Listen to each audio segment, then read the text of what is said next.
Tonight, we're diving into something that sounds deceptively simple, but might be the most confusing idea in all of physics. Space-time. You've heard the word thrown around constantly. Einstein's theory of space-time. But here's what almost nobody realizes. When you actually try to understand what space-time is, when you dig past the surface explanations and ask what it's really made of, you hit a wall. We don't know. We can measure space-time. We use it to make your phone's GPS work. We've watched it bend around black holes and vibrate in gravitational waves. And yet, we don't know what it's fundamentally made of, or even whether "made of" is the right question. Space-time works, but we don't truly understand it. By the end of tonight, you're going to understand why space-time remains one of the biggest unsolved mysteries in physics, why the smartest people on Earth are still arguing about it, and why solving this mystery might change everything we think we know about reality itself. Before we get started, if you love exploring the depths of space as much as we do, take a second to like the video or subscribe. It's a simple action, but it helps this channel reach more curious minds like yours. Now, let's begin. Let's start in 1905. Albert Einstein was 26 years old, working as a patent clerk in Bern, Switzerland. He wasn't a professor. He didn't have a position at any university. He spent his days examining patent applications for electromagnetic devices, and he spent his nights thinking about physics. In that single year, 1905, he published 4 papers that would completely revolutionize physics. One paper explained Brownian motion and proved that atoms were real, physical objects, not just theoretical constructs. One paper explained the photoelectric effect and helped establish the foundations of quantum mechanics. And 2 papers introduced what we now call special relativity. Special relativity sounds impossibly complicated, but the core idea is actually straightforward. Einstein realized that the speed of light is always the same, no matter how fast you're moving. This seems impossible at first. If you're on a train moving at 62 miles per hour and you throw a ball forward at 12 miles per hour, someone standing on the platform sees the ball moving at 74 miles per hour. The speeds add up. That's common sense. That's what we expect from everyday experience. But Einstein showed that light doesn't work this way. If you're on a spaceship moving at half the speed of light and you shine a flashlight forward, you might think the light would move at 1.5 times the speed of light from the perspective of someone watching you. But it doesn't. The light moves at exactly the speed of light, about 186,000 miles per second, both from your perspective inside the ship and from the perspective of someone watching from outside. The same speed, always. This seems completely impossible. How can light be moving at the same speed for both observers when one observer is already moving at half the speed of light? Einstein's answer was radical, revolutionary, and initially very hard to accept. Space and time adjust themselves to keep the speed of light constant. If you're moving very fast, time literally runs slower for you from the perspective of someone standing still. And distances in the direction you're moving actually contract. They physically shrink. These aren't optical illusions or measurement errors. They're real physical effects built into the structure of reality. Time and space are not absolute, unchanging backgrounds where events happen. They're relative, flexible, depending on your motion through the universe. The only thing that's absolute, that's the same for everyone, regardless of how they're moving, is the speed of light. This was shocking in 1905. It overturned centuries of assumptions about how the universe works. Isaac Newton, had built classical physics on the idea that time flows at the same rate for everyone, that a second is a second, no matter where you are or how fast you're moving. That space is a fixed stage where events play out. Einstein showed that wasn't true. Time is flexible. Space is flexible. They bend and stretch depending on your motion. Think about what this really means.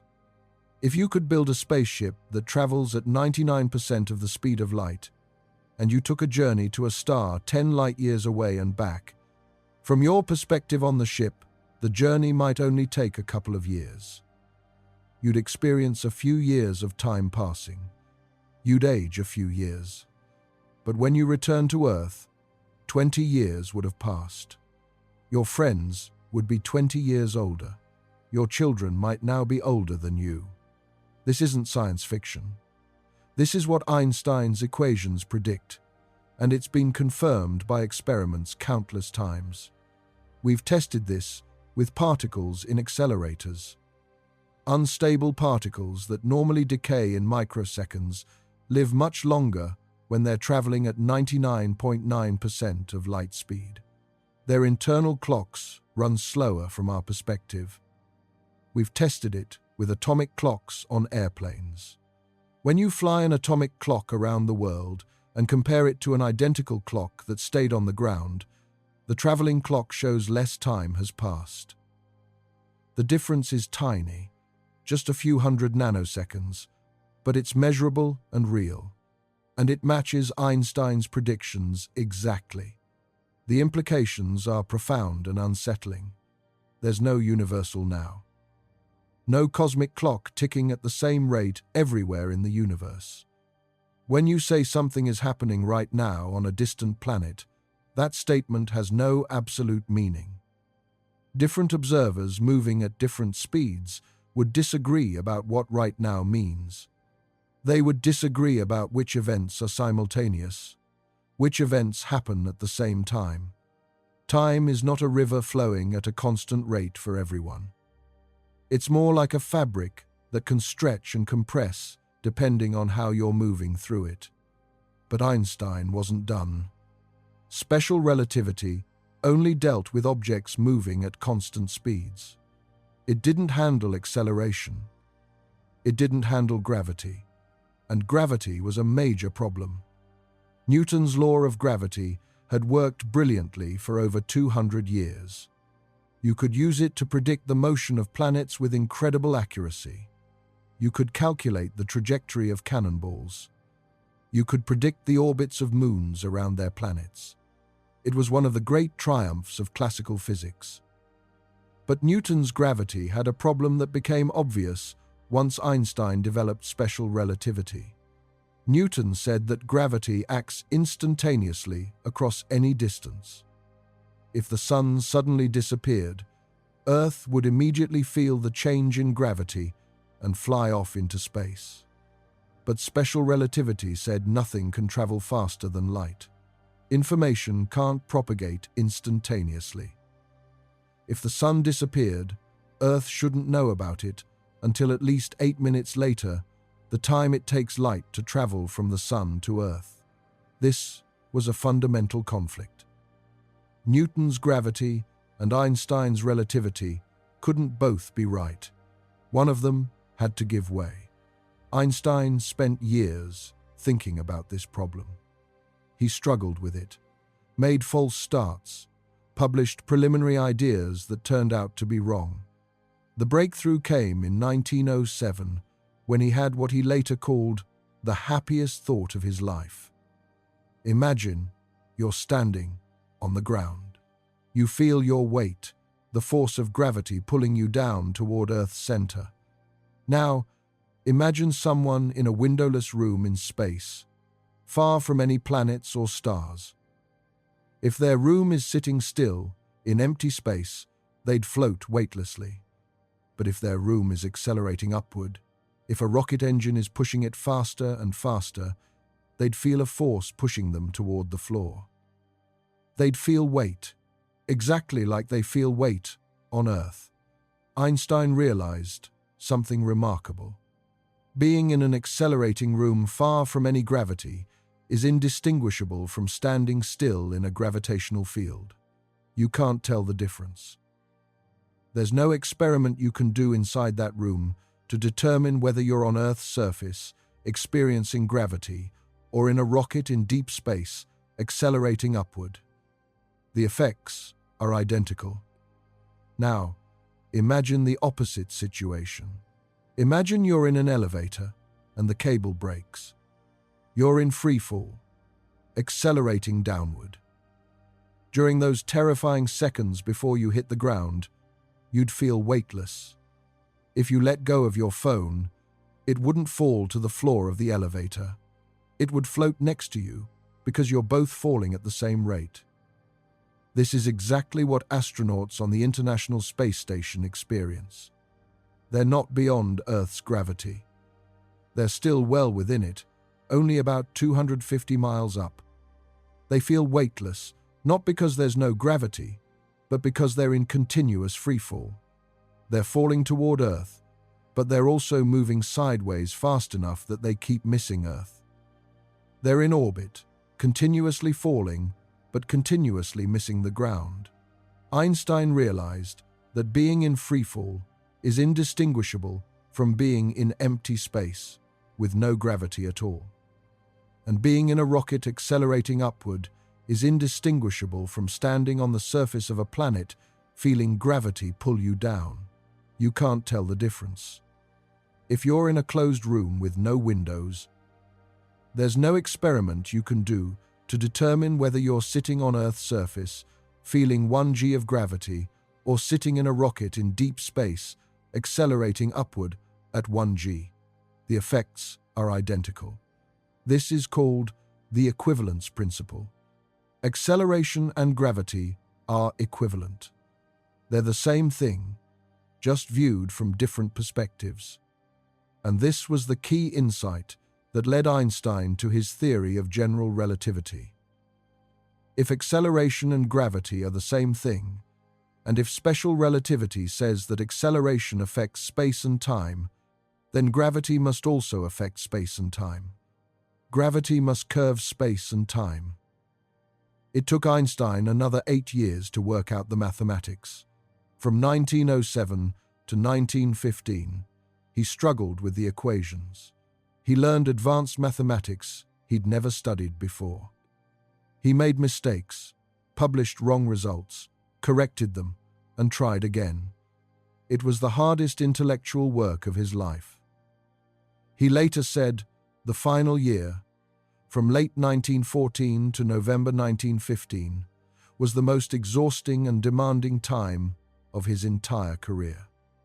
But in November 1915, he finally got the equations right. He published his theory of general relativity, and physics would never be the same. General relativity says that mass and energy curve spacetime, and objects moving through curved spacetime follow curved paths. That's what we experience as gravity. It's not a force pulling objects together across empty space. It's objects following the straightest possible paths through warped geometry. Those paths just happen to curve because the geometry itself is curved. The classic analogy is a rubber sheet. Imagine stretching a flat rubber sheet taut. If you place a heavy ball in the middle, it creates a dip, a curve in the sheet.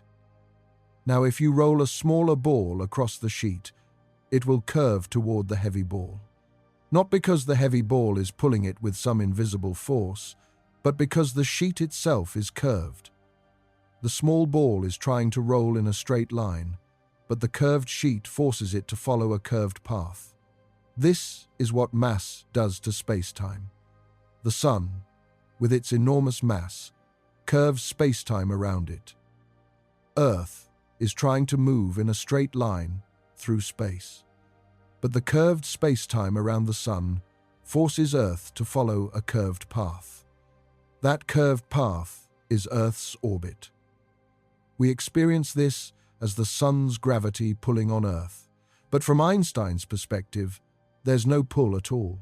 There's just Earth moving through curved space-time. Now, this rubber sheet analogy is helpful, but it's also misleading in important ways. The rubber sheet is a two-dimensional surface curving in three-dimensional space. But space-time is four-dimensional, 3 dimensions of space plus 1 of time, and it's not curving in some higher dimensional space. It's curving in on itself. This is genuinely hard to visualize because we can't picture four-dimensional geometry. Our brains evolved to understand 3 spatial dimensions, not four-dimensional space-time. Also, the rubber sheet analogy makes it look like gravity is pulling the balls down, but that's our Earth's gravity doing the pulling in the analogy. In real space-time, there's no external force. The curvature itself is gravity. Objects follow what are called geodesics, which are the straightest possible paths through curved space-time. A planet orbiting a star is following a geodesic. It's moving in what it perceives as a straight line through space-time. But because space-time is curved, that straight line curves back on itself, creating an orbit. Einstein struggled for years to find the right mathematical language to express these ideas. He needed tensor calculus, a branch of mathematics that deals with objects that have multiple indices and transform in specific ways when you change coordinate systems. He'd never studied this in detail during his university education. He had to learn it from his mathematician friend, Marcel Grossman. Together, they worked through the mathematics, trying different formulations, making mistakes, publishing preliminary versions that turned out to be wrong. At one point, Einstein thought he had the right equations, published them, then realized they didn't reduce to Newton's law of gravity in the appropriate limit. That should have been a red flag. Any new theory of gravity has to match Newton's predictions when gravitational fields are weak and objects are moving slowly, because Newton's theory works perfectly well in those situations. Einstein's preliminary equations didn't do this, so he went back to the drawing board. The breakthrough came in November 1915. Einstein was in Berlin, working feverishly on the equations. He gave a series of lectures at the Prussian Academy of Sciences, presenting his progress week by week as he refined the theory. On November 25, 1915, he presented the final form of the field equations.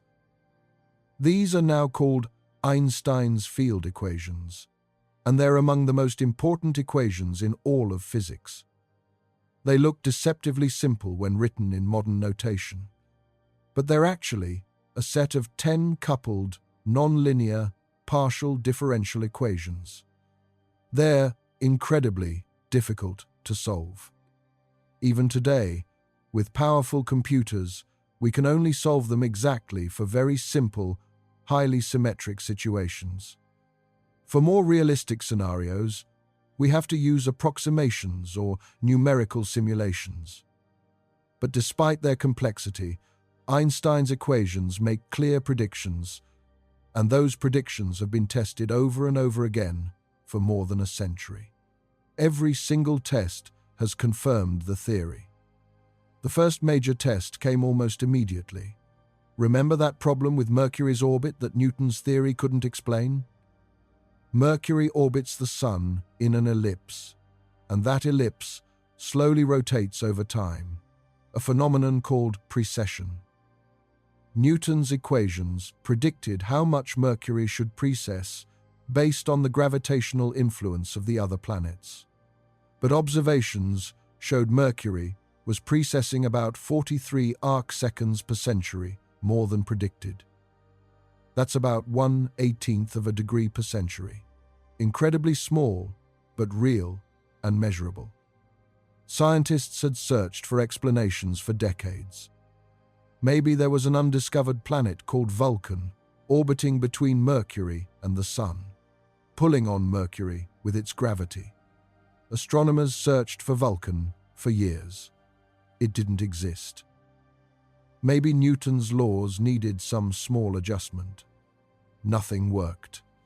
When Einstein applied his new equations to Mercury's orbit, they predicted exactly the right amount of precession. 43 arc-seconds per century, matching the observations perfectly. Einstein later said that when he realized this, his heart pounded so hard he was afraid he might have a heart attack. It was confirmation that his theory was right. The next major test came in 1919. Einstein's theory predicted that light should bend when it passes near a massive object. This was revolutionary. Newton's theory said light always travels in straight lines. But Einstein said light follows geodesics through curved spacetime, and near a massive object like the Sun, those geodesics are curved. During a total solar eclipse in 1919, the British astronomer Arthur Eddington led expeditions to observe stars near the Sun's edge. Normally, you can't see stars near the Sun because the Sun is so bright. But during a total eclipse, when the Moon blocks the Sun's light, you can see stars in the sky right next to where the Sun appears. Eddington measured the positions of these stars and compared them to their normal positions. When the Sun wasn't nearby, the stars appeared shifted, exactly as Einstein predicted. Their light had been bent by the Sun's gravity as it passed near the Sun on its way to Earth.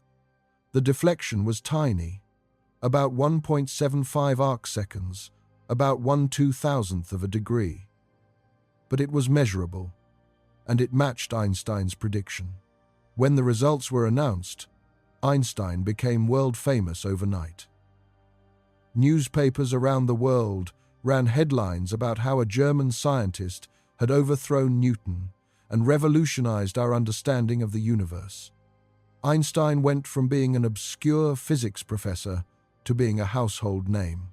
Since then, we've tested general relativity in countless ways, and it's passed every single test. We've measured the bending of light around massive galaxies, a phenomenon called gravitational lensing. We've detected the slowing of time in strong gravitational fields. We've observed the orbits of binary pulsars, pairs of neutron stars orbiting each other, and watched them slowly spiral inward as they lose energy to gravitational waves, exactly as Einstein's equations predict.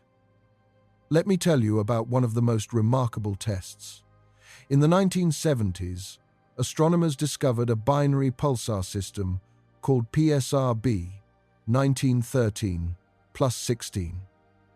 A pulsar is a rapidly rotating neutron star that emits beams of radio waves like a lighthouse.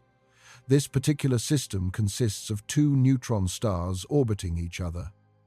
One of them is a pulsar, so we can track its motion with incredible precision by timing the pulses we receive. The pulses arrive with clockwork regularity, like a cosmic metronome. But the timing changes slightly as the pulsar orbits its companion. When it's moving toward us, the pulses arrive slightly earlier. When it's moving away, they arrive slightly later. By carefully analyzing these timing variations, astronomers could determine the masses of both neutron stars, the size of their orbit, how elliptical it is, and how the orbit is changing over time. General relativity predicts that this system should be losing energy by emitting gravitational waves. As it loses energy, the orbit should shrink. The neutron stars should spiral closer together. The orbital period should decrease. The effect is tiny. The orbital period was about 8 hours. General relativity predicted it should decrease by about 76 microseconds per year. That's 76 millionths of a second per year. But pulsars are such precise clocks that this could be measured. And over decades of observations, astronomers found that the orbital period was decreasing at exactly the rate Einstein's equations predicted. Exactly. This was the first indirect evidence for gravitational waves. It showed that gravitational waves must exist and must carry away energy from the system. It was powerful confirmation of general relativity. Russell Hulse and Joseph Taylor, who discovered this system and made these measurements, won the Nobel Prize in Physics in 1993. But that was just indirect evidence. The Holy Grail was to directly detect gravitational waves passing through Earth. This is incredibly difficult. A gravitational wave from even a catastrophic event like two black holes colliding stretches and squeezes space by an almost unimaginably tiny amount. When the waves from that first detection in 2015 passed through the LIGO detectors, they changed the length of the 2.5-mile arms by about 1/10,000th the diameter of a proton. To put that in perspective, imagine trying to measure the distance to the nearest star, about 4 light-years away, to an accuracy of about the width of a human hair. That's the level of precision needed. The LIGO detectors use laser interferometry. They split a laser beam and send it down 2 perpendicular arms, each 2.5 miles long. The beams bounce off mirrors at the ends of the arms and come back to the detector where they're recombined. If both arms are exactly the same length, the 2 beams are in phase when they recombine and they interfere constructively. But if one arm is even slightly longer than the other, the beams are out of phase and they interfere destructively. When a gravitational wave passes through, it stretches one arm while squeezing the other. Then it does the opposite, squeezing the first arm while stretching the second. This oscillating change in length causes the interference pattern to oscillate. The challenge is that everything else also causes the arms to change length. Seismic vibrations from earthquakes, traffic, ocean waves. Thermal fluctuations causing the metal of the detector to expand and contract. Quantum fluctuations in the laser light itself. Even cosmic rays hitting the mirrors. All of these noise sources had to be reduced or compensated for. The detectors are isolated from seismic vibrations by elaborate suspension systems. The laser systems are stabilized to incredible precision. The entire apparatus is kept in an ultra-high vacuum to eliminate air currents. Even with all these precautions, detecting gravitational waves required decades of engineering development. The first large-scale detectors were built in the 1990s and early 2000s. They ran for years without detecting anything. The signals were just too weak, buried in the noise. But the detectors were upgraded, made more sensitive. And on September 14, 2015, at 5:51 a.m. Eastern Time, both LIGO detectors, one in Louisiana and one in Washington State, picked up a signal, a distinctive chirp. Starting at low frequency and sweeping up to higher frequency over about 1/5 of a second.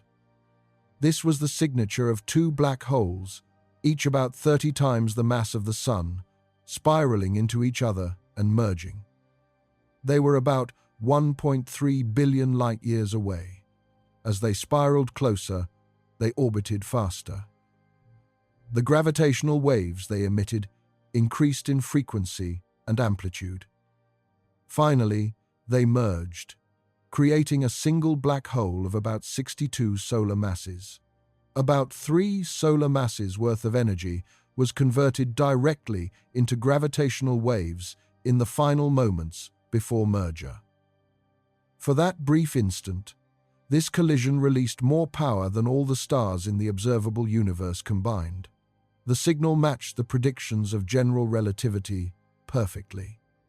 The frequency, the amplitude, the rate of change, everything.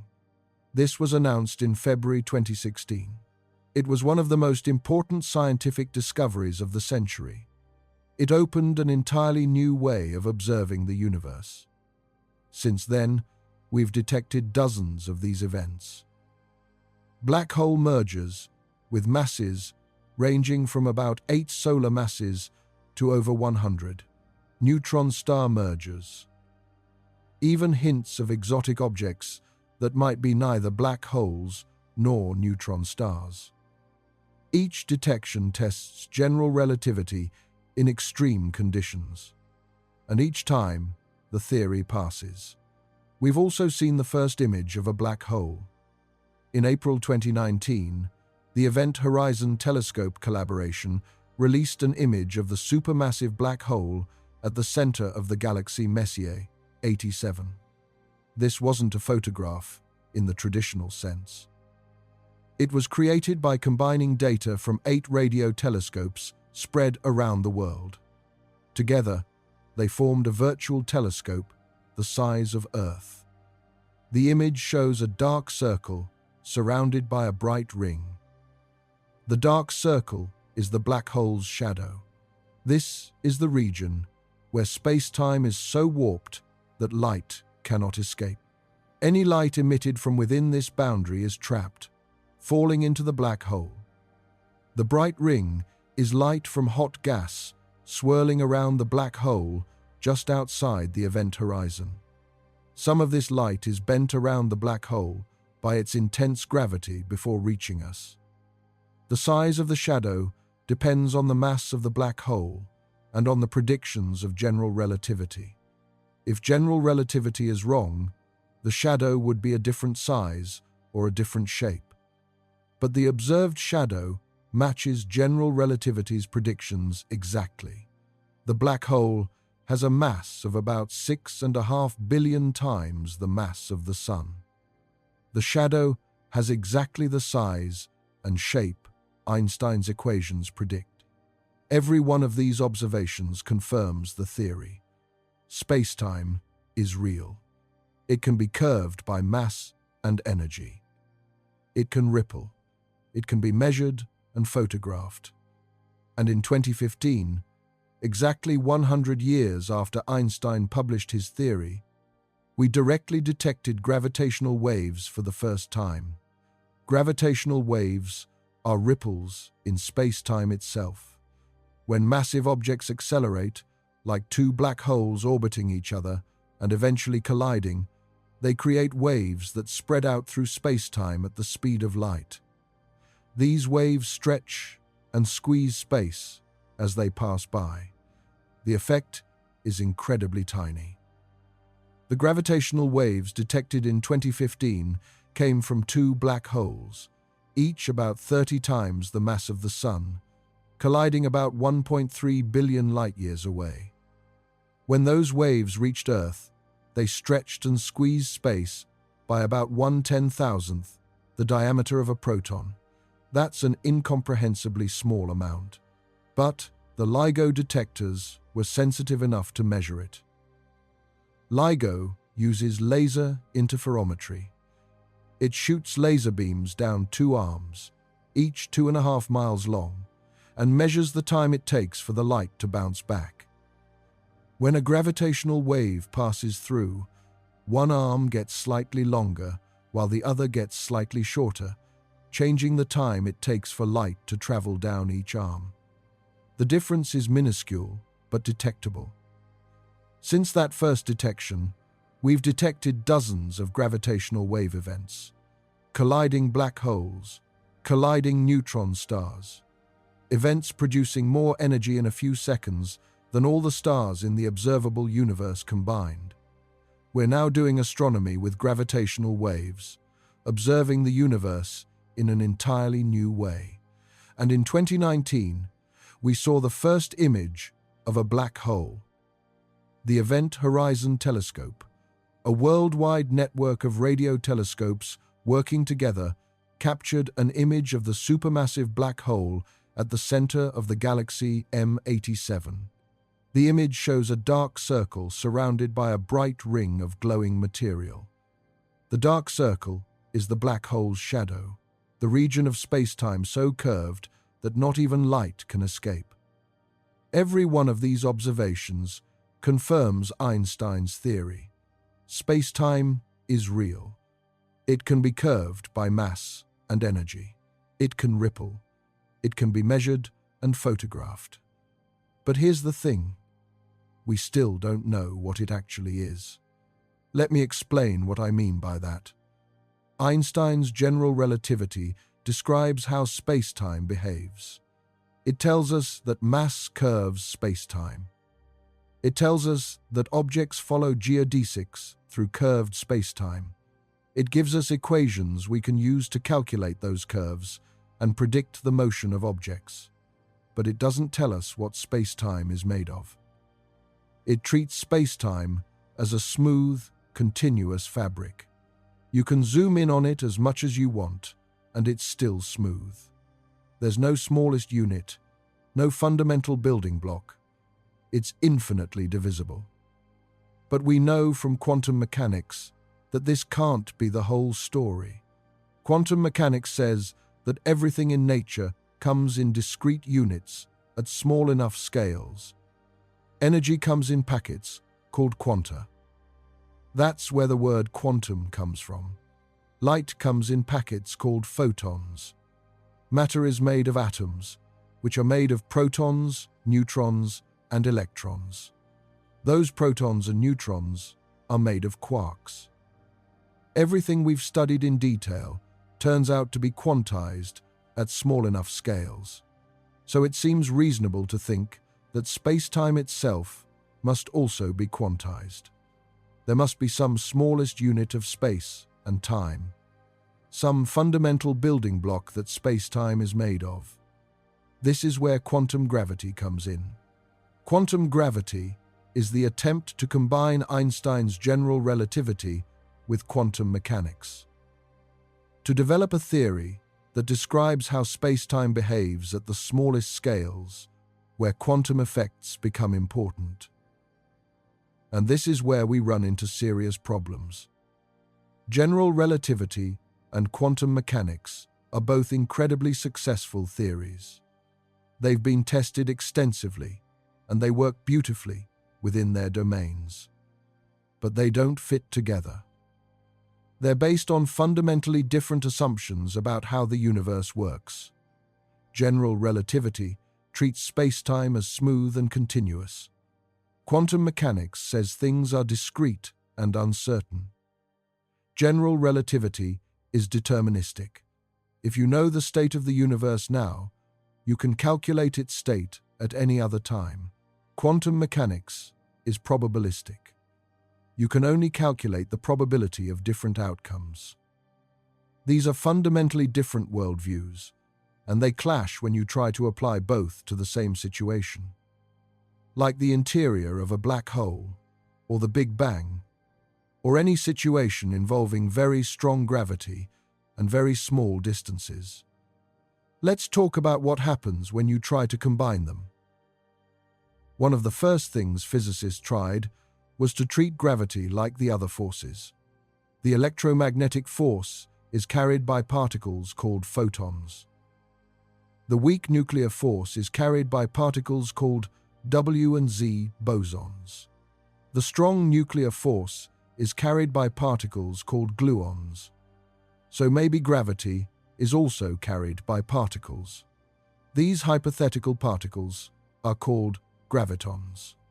If you try to build a quantum theory of gravity using gravitons, you run into problems immediately. The calculations produce infinities. When you try to calculate the probability of certain events happening, the answer comes out as infinity, which is clearly wrong. Probabilities can't be infinite. They have to be numbers between 0 and 1. Physicists have developed techniques for dealing with infinities in quantum field theory. These techniques, called renormalization, work beautifully for the electromagnetic force and the weak and strong nuclear forces. But they don't work for gravity. The infinities in quantum gravity are uncontrollable. They don't go away, no matter what tricks you try. This suggests that treating gravity as just another force carried by gravitons doesn't work. Gravity is different. It's not just a force acting in space-time. It is space-time. So, physicists have tried more radical approaches.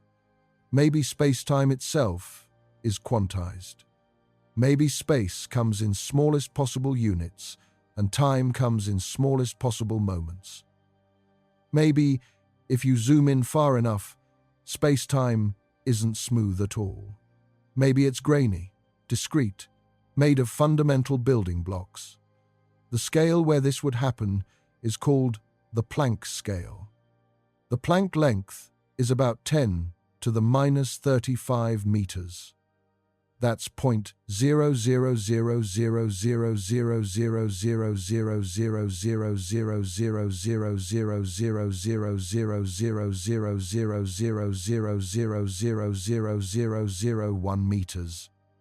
0.0000000000000000000000000000000000000000000000000000000000000000000000000000000000000000000000000000000000000000000000000000000000000000000000000000000000000000000000000000000000000000000000000000000000000000000000000000000000000000000000000000000000000000000000000000000000000000000000000000000000000000000000000000000000000000000000000000000000000000000000000000000000 A proton is about 10 to the minus 15 meters across. The Planck length is about 20 orders of magnitude smaller than a proton. The Planck time is about 10 to the minus 44 seconds. That's how long it would take light to travel one Planck length. These scales are so small that we have no way to probe them directly. We can't build a microscope powerful enough. We can't do experiments at these energies. The energies required to probe the Planck scale are about 10 to the 19th giga-electron volts. The Large Hadron Collider, the most powerful particle accelerator ever built, reaches energies of about 10 to the 4th giga-electron volts. To probe the Planck scale, we'd need an accelerator 10,000 trillion times more powerful, so we're stuck doing theoretical work. We're building mathematical models and trying to figure out which ones make sense, which ones are internally consistent, and which ones might actually describe reality. One approach is called loop quantum gravity. This theory says that space-time is made of loops, tiny loops of space connected together in a network. Space would be fundamentally discrete, made of these loops, and the geometry of space-time would emerge from how the loops connect to each other. In loop quantum gravity, the smooth space-time we experience is an approximation that works at large scales. But zoom into the Planck scale, and you'd see the discrete structure. Space would be quantized, coming in minimum units. Time would also be quantized. There would be a shortest possible time interval, about 1 Planck time. This theory is mathematically sophisticated and has some appealing features. It doesn't require extra dimensions or exotic new particles. It's built directly on the principles of quantum mechanics and general relativity. And it predicts that the Big Bang wasn't actually a singularity, a point of infinite density. Instead, there was a big bounce. The universe collapsed to a very small but finite size, then bounced back and started expanding. But loop quantum gravity also has problems. It's very difficult to extract predictions from the theory that can be tested. The effects would only be noticeable at the Planck scale, which we can't probe experimentally. It's also not clear how to incorporate the other forces of nature, the electromagnetic, weak, and strong forces, into the same framework. And it hasn't been successfully shown that the smooth space-time of general relativity emerges from the theory at large scales. That seems like it should work, but proving it rigorously has been difficult. Another approach is string theory. String theory says that the fundamental objects in nature aren't point particles, but tiny vibrating strings. Different vibrations of these strings correspond to different particles. An electron is one vibration. A photon is another vibration. A quark is another. And crucially, one particular vibration corresponds to the graviton, the particle that would carry the gravitational force. In string theory, gravity emerges naturally from the vibrations of strings. You don't have to add it in by hand. It's automatically part of the theory. String theory requires extra dimensions of space beyond the 3 we experience. Most versions require 10 dimensions total, 9 of space and 1 of time, or 11 dimensions in some versions called M theory. The extra 6 or 7 dimensions are supposedly curled up so small we don't notice them. They're compactified at scales near the Planck length. And the geometry of spacetime, the curvature we experience as gravity, comes from how strings move and interact in this higher dimensional space. String theory is mathematically elegant. It's internally consistent in ways that other quantum gravity theories aren't. It naturally includes gravity. It unifies all the forces of nature in a single framework. The electromagnetic force, the weak nuclear force, the strong nuclear force, and gravity all emerge from strings vibrating in different ways. The theory has a rich mathematical structure that's deeply connected to advanced mathematics. Mathematicians have discovered new theorems in pure mathematics by studying string theory. It's a beautiful theory. The history of string theory is fascinating. It didn't start as a theory of quantum gravity at all. In the late 1960s, physicists were trying to understand the strong nuclear force, the force that holds atomic nuclei together. They developed a mathematical model where particles were represented as strings. This seemed to work for certain properties of particles produced in high-energy collisions. But the string model had problems. It predicted particles that didn't exist. It required extra dimensions. And in 1973, quantum chromodynamics, a different theory, proved to be the correct description of the strong force. String theory seemed to be a dead end, but some physicists kept working on it. In 1974, John Schwartz and Joel Shirk noticed something remarkable. One of the vibration modes of the string had exactly the properties you'd expect for a graviton. String theory wasn't a theory of the strong force. It was a theory of quantum gravity. This was exciting, but the theory still had serious problems. It predicted a type of particle called a tachyon, which would travel faster than light. This is impossible, according to relativity. And the theory only worked consistently in 26 dimensions, which seemed absurd. Then, in the early 1980s, physicists discovered supersymmetry could be incorporated into string theory. Supersymmetry is a hypothetical symmetry that relates particles with different spins. Every particle would have a superpartner with a spin differing by 1/2. Electrons would have selectrons. Quarks would have squarks. Photons would have photinos. When you add supersymmetry to string theory, several things happen. The tachyon disappears. The theory becomes more mathematically consistent. And it only requires 10 dimensions instead of 26, which still seems like a lot, but is better than 26. In 1984, Michael Green and John Schwartz made another crucial discovery. They showed that certain mathematical inconsistencies that had plagued string theory could be resolved. The theory could be made completely consistent, at least mathematically. This sparked what's called the first superstring revolution. Hundreds of physicists started working on string theory. Papers poured out, exploring the theory's properties and implications. By the mid-1980s, physicists had discovered 5 different versions of superstring theory. They were all mathematically consistent, but they seemed to be different theories. This was puzzling. If string theory was the fundamental theory of nature, there should only be one version. Then, in 1995, Edward Witten proposed something radical. All 5 versions of string theory were actually different limits of a single, more fundamental theory. He called it M-theory.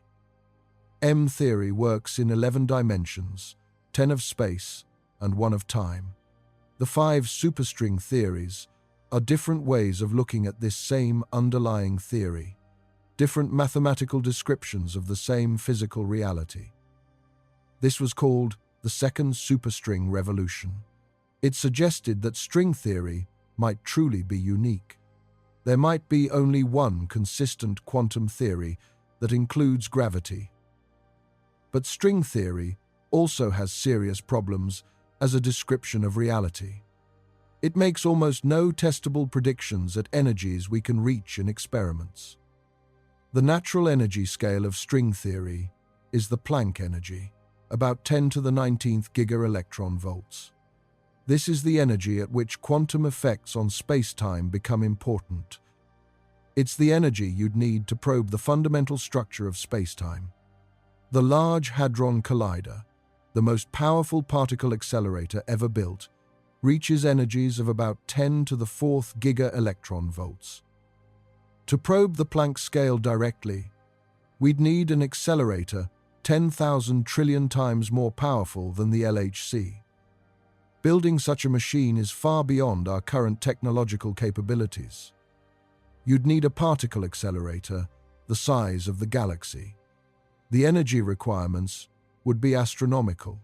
It might be beyond the capabilities of any civilization bound by the laws of physics as we understand them. The strings themselves are incredibly small, about the Planck length, which is about 10 to the minus 35 meters. That's 20 orders of magnitude smaller than a proton. We have no way to observe them directly. String theory does make some predictions about particle physics at lower energies. It predicts supersymmetry, for instance. Every particle should have a superpartner. But these superpartners haven't been found. The LHC has searched for them extensively. If they exist, they must be heavier than anything the LHC can produce.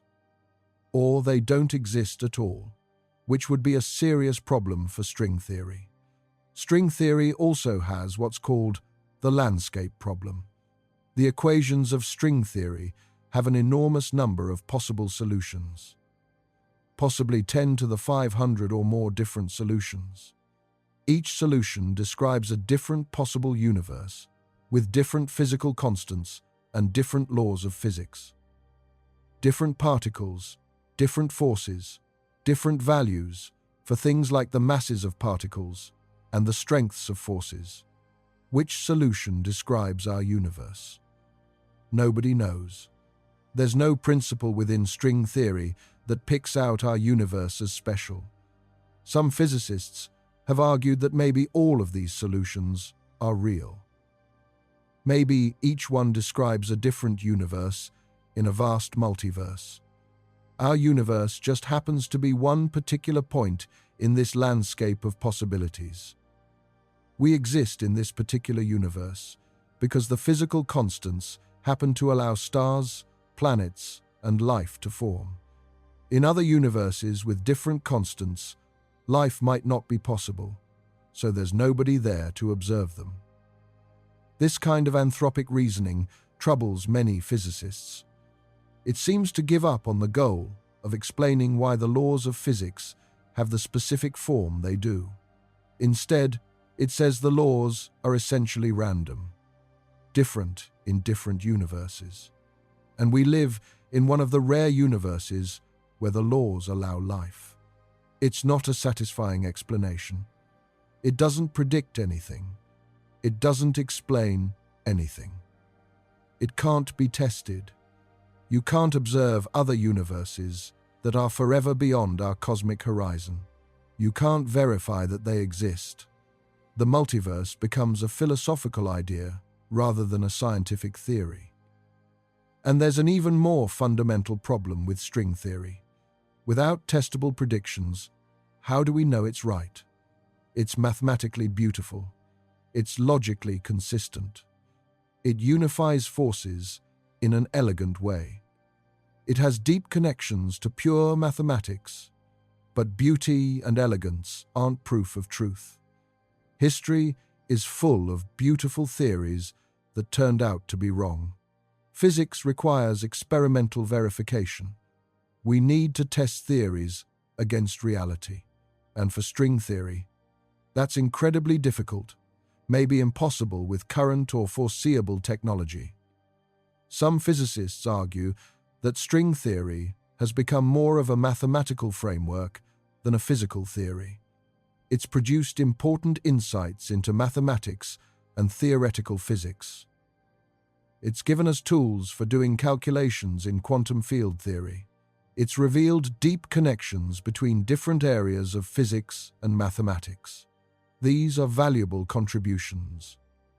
But, as a theory of fundamental reality, as a quantum theory of gravity that explains what spacetime really is, it remains unproven. It might be right. It might be a beautiful mathematical structure that happens to describe how the universe actually works.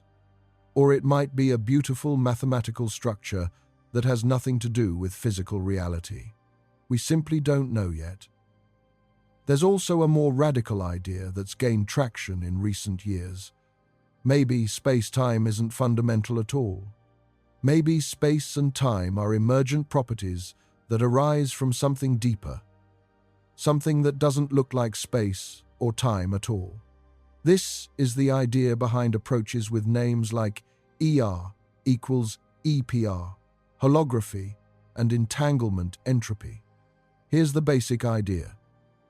Quantum mechanics allows for a strange phenomenon called entanglement. Two particles can be entangled such that measuring one instantly affects the other, no matter how far apart they are. Let me explain what this means. Suppose you have two electrons that were created together in a specific quantum state. They might be entangled such that they have opposite spins. If you measure one and find it spinning up, the other will instantly be spinning down. If you measure the first one and find it spinning down, the other will be spinning up. But here's the weird part. Before you measure, neither electron has a definite spin. Each electron is in a quantum superposition of spinning up and spinning down simultaneously. It's not that one electron is secretly spinning up and the other is secretly spinning down, and you just don't know which is which. They genuinely don't have definite spins until you measure. When you measure one electron and force it to have a definite spin, the other electron instantly acquires the opposite spin, no matter how far apart they are, even if they're on opposite sides of the galaxy. This isn't communication faster than light, because you can't control the outcome of your measurement. You can't send information this way. But it is a correlation that exists across space without anything traveling through the space between the particles. In 1935, Einstein and two colleagues, Boris Podolsky and Nathan Rosen, wrote a paper describing this phenomenon. They argued it showed quantum mechanics was incomplete. They thought the correlations must be explained by some hidden information the particles carried with them, some hidden variables. Einstein called entanglement spooky action at a distance. He didn't like it. It seemed to violate locality, the idea that objects can only be directly influenced by their immediate surroundings. But experiments have shown the correlations are real, and they can't be explained by hidden variables or by information the particles carried with them when they were created. Entanglement is a genuine feature of quantum mechanics. It's been verified in countless experiments. Also, in 1935, Einstein and Nathan Rosen wrote another paper about solutions to general relativity that contained wormholes. Shortcuts through spacetime, connecting distant regions. These became known as Einstein-Rosen bridges, or ER bridges. In this solution, you have two black holes connected by a bridge through spacetime. If you fell into one black hole, you might emerge from the other. It's a shortcut through space. But the wormholes in the Einstein-Rosen solution were unstable. They would collapse before anything could pass through them. You'd be crushed in the middle, so they weren't useful for travel, even in principle. For decades, these two ideas, entanglement and wormholes, were studied separately. They seemed completely unrelated. Entanglement is a quantum phenomenon. Wormholes are a general relativistic phenomenon. But in recent years, physicists have wondered if there might be a connection between them. The idea is summarized by the equation ER equals EPR. ER stands for Einstein-Rosen bridges, the wormholes. EPR stands for Einstein-Podolsky-Rosen, the entanglement. The suggestion is that when two particles are entangled, they're connected by a tiny wormhole, a microscopic thread of space-time linking them. This sounds crazy at first. How can a quantum correlation between particles be the same thing as a geometric connection through space? But there's serious theoretical evidence for this idea. It comes from studying black holes and from thinking about the holographic principle. Here's one piece of evidence. Consider two black holes that are maximally entangled with each other. This is a specific quantum state where the two black holes are as correlated as they can possibly be. You can describe this quantum state using the mathematics of quantum mechanics. It's called an Einstein-Podolsky-Rosen pair of black holes. But you can also describe the same system using general relativity. Two black holes, connected by a wormhole, an Einstein-Rosen bridge. The mathematics suggests these are the same thing. An entangled pair of black holes is a wormhole connecting them. The quantum description and the geometric description are two ways of talking about the same physical reality. If this is true, it has profound implications. It suggests that when any two particles are entangled, they're connected by a tiny wormhole. Even though the wormhole is far too small to see or to send anything through.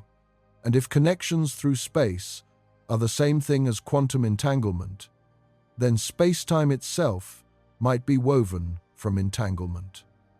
The geometry of space, the distances between points, might emerge from the pattern of entanglement between particles. This would mean space-time is not fundamental. It's emergent. It arises from something more basic, something quantum mechanical. Space would be an illusion at the fundamental level, a useful way of describing something more fundamental. Distance would emerge from the degree of entanglement. Points that are highly entangled would be close together in the emergent space. Points that aren't entangled would be far apart. Time would also emerge from how entanglement changes, from the evolution of quantum correlations. This is a radically different picture of reality. In this view, asking what happened before the Big Bang might not even make sense, because time itself is emergent. It only exists when you have enough quantum entanglement to create something that looks like time. At the most fundamental level, there might be no time, no space, just quantum information, just patterns of entanglement. And the space-time we experience, the arena where events happen, would be a large-scale approximation, something that emerges when you have many particles entangled in specific ways. This is highly speculative, It's not a complete theory yet, but it's motivated by serious theoretical work and by discoveries about the nature of black holes and quantum information. There's been significant progress in recent years in showing how spacetime can emerge from entanglement in simplified toy models. These are not realistic models of our universe, but they're mathematically well-defined systems where you can prove rigorously that space emerges from entanglement. In these models, you start with a collection of quantum systems that are entangled with each other in specific patterns. No space, just quantum states and entanglement. Then you can show that if you zoom out and look at the system from a distance, ignoring the microscopic quantum details, it looks like particles moving through space. The space is emergent. It's not put in by hand. It arises automatically from the pattern of entanglement. If this picture is right, and we can extend it from toy models to realistic models of our universe, it would completely change how we think about spacetime. We'd have to think of spacetime as a kind of phase of matter, like how water can exist as ice, liquid, or steam. Depending on temperature and pressure, maybe quantum information can exist in different phases. In one phase, it looks like spacetime with particles moving through it. In another phase, maybe at very high energies or very small distances, it wouldn't look like spacetime at all. It would look like something completely different. The Big Bang might not be the beginning of time. It might be a phase transition, a moment when quantum information rearranged itself from one phase into another, from a phase where time and space don't exist into a phase where they do. These are speculative ideas, but they're being actively explored by some of the best theoretical physicists in the world. And they point to a possibility that's both exciting and deeply unsettling. Everything we think we know about space and time might be wrong at the fundamental level. They might not be the basic building blocks of reality. They might be emergent, like temperature emerging from molecular motion, appearing only at large scales, from underlying quantum processes that look nothing like space or time. Let's talk about one of the deepest mysteries involving spacetime, the black hole information paradox. This is a problem that's haunted physics for decades, and it gets right to the heart of what spacetime is. Black holes are regions of spacetime curved so extremely that not even light can escape. They form when massive stars collapse at the end of their lives, or when enormous amounts of matter get compressed into a tiny volume. But the history of black holes is fascinating, because Einstein himself didn't believe they were real. Just a few months after Einstein published general relativity in 1915, a German physicist named Karl Schwarzschild found an exact solution to Einstein's equations. He was serving in the German army during World War I, calculating artillery trajectories by day, but at night he was doing theoretical physics. Schwarzschild found a solution describing the spacetime around a perfectly spherical, non-rotating mass. This is now called the Schwarzschild solution, and it's the simplest example of a black hole. The solution has a special radius, now called the Schwarzschild radius. For any mass, there's a radius where if you compressed all that mass inside it, something strange happens. At that radius, the escape velocity equals the speed of light. Inside that radius, nothing can escape, not even light. Outside that radius, things can escape if they're moving fast enough. For Earth, the Schwarzschild radius is about 9 millimeters, less than half an inch. If you could magically compress Earth to that size, it would become a black hole. But Earth's actual radius is about 4,000 miles, so we're nowhere close. For the Sun, the Schwarzschild radius is about 2 miles, less than 2 miles. The Sun's actual radius is about 430,000 miles, so again, nowhere close. But for objects massive enough and dense enough, this can actually happen. When a massive star runs out of fuel, it can no longer support itself against gravity.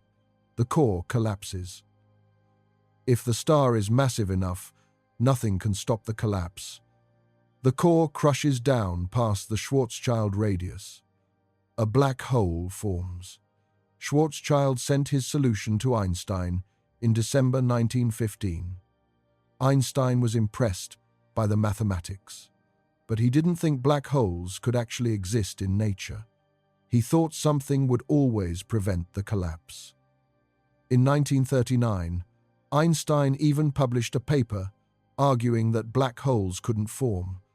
His reasoning was that as matter collapsed, it would spin faster and faster, like an ice skater pulling in their arms.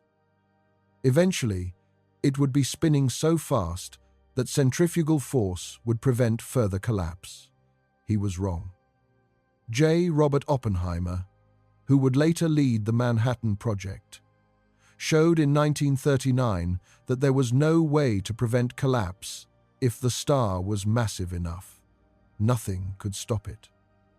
The star would collapse past the Schwarzschild radius and keep collapsing until all its mass was concentrated at a point.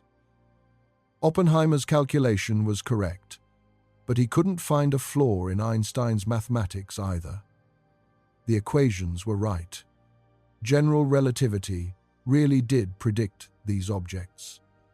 Einstein died in 1955, never accepting that black holes were real. For the next couple of decades, most physicists remained skeptical. Black holes seemed too strange, too extreme. They violated intuitions about how the universe should work. But observations started to pile up. In the 1960s, astronomers discovered quasars, incredibly bright objects in distant galaxies that were pouring out enormous amounts of energy from very small regions of space. The only explanation that made sense was that these were supermassive black holes, millions or billions of times the mass of the Sun, feeding on gas and dust. The material falling into the black hole would heat up to millions of degrees as it spiraled inward. Before crossing the event horizon, this superheated gas would radiate enormous amounts of energy, more energy than all the stars in the galaxy combined. And theorists were making progress, understanding what black holes really meant for physics. In 1965, Roger Penrose proved a remarkable theorem.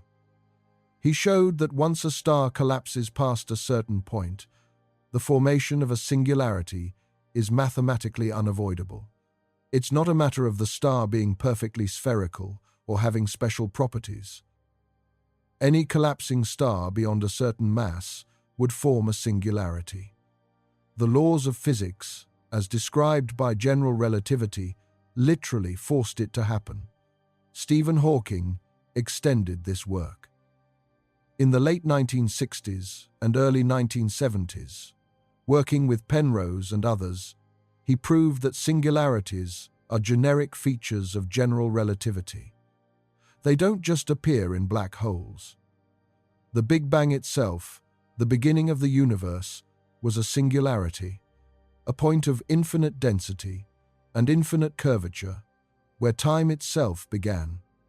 Hawking showed that if you run the expansion of the universe backward in time using Einstein's equations, you inevitably reach a singularity. There's no way to avoid it within the framework of general relativity. This was deeply troubling.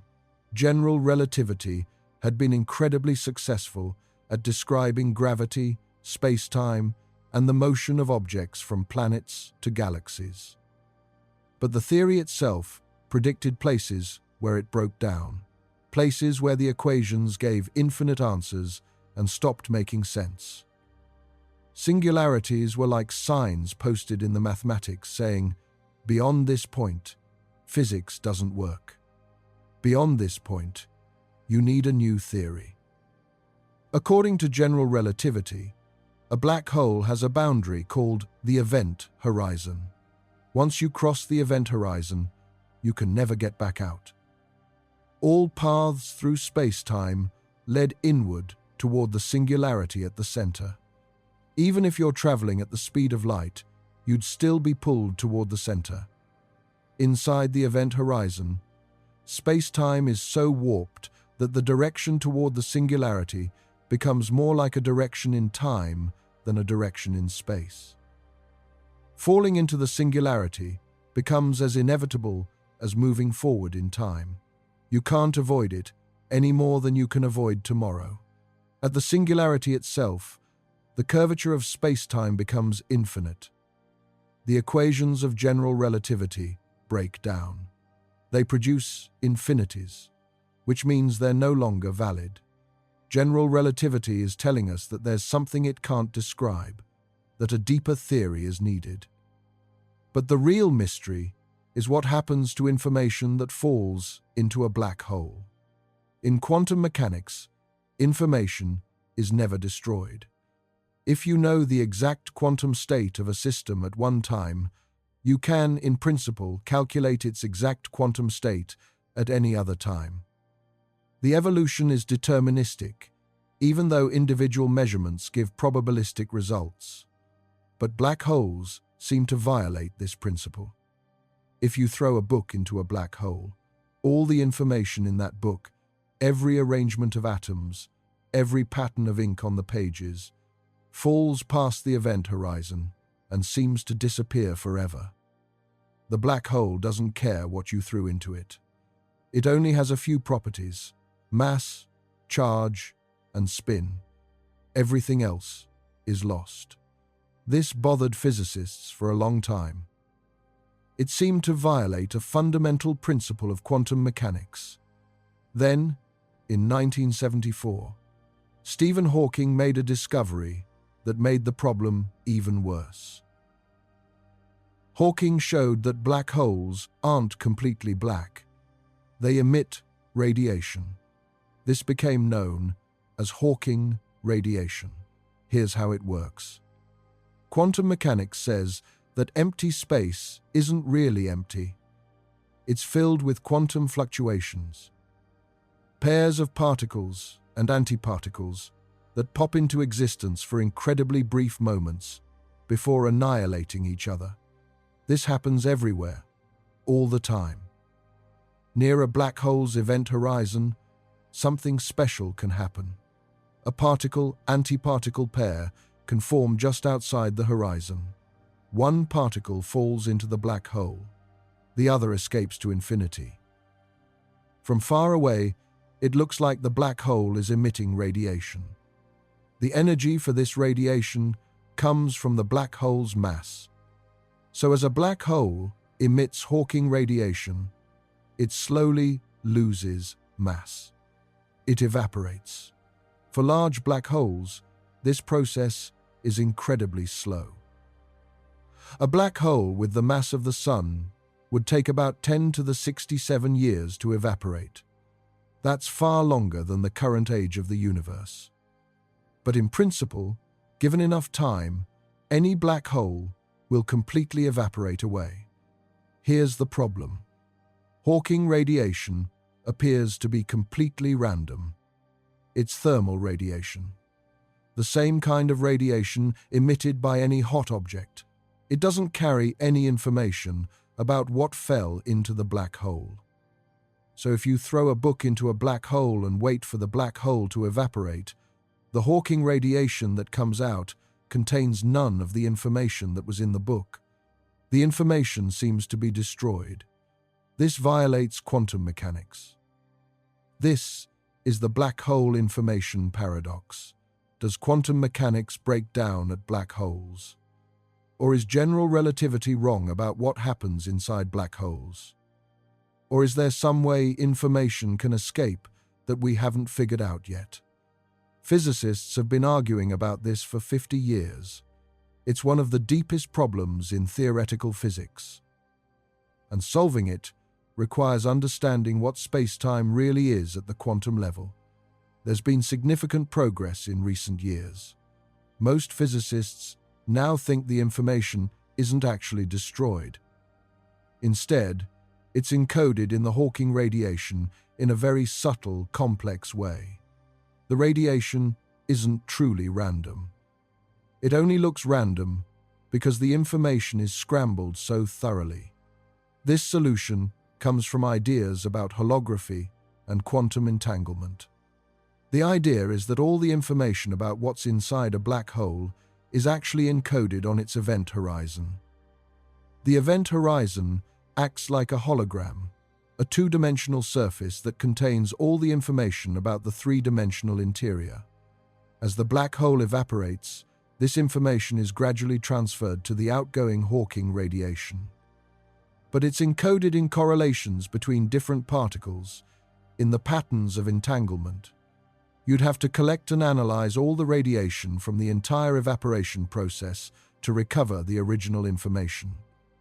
This solution is called the island formula, and it's been worked out in detail for simplified models of black holes in the last few years.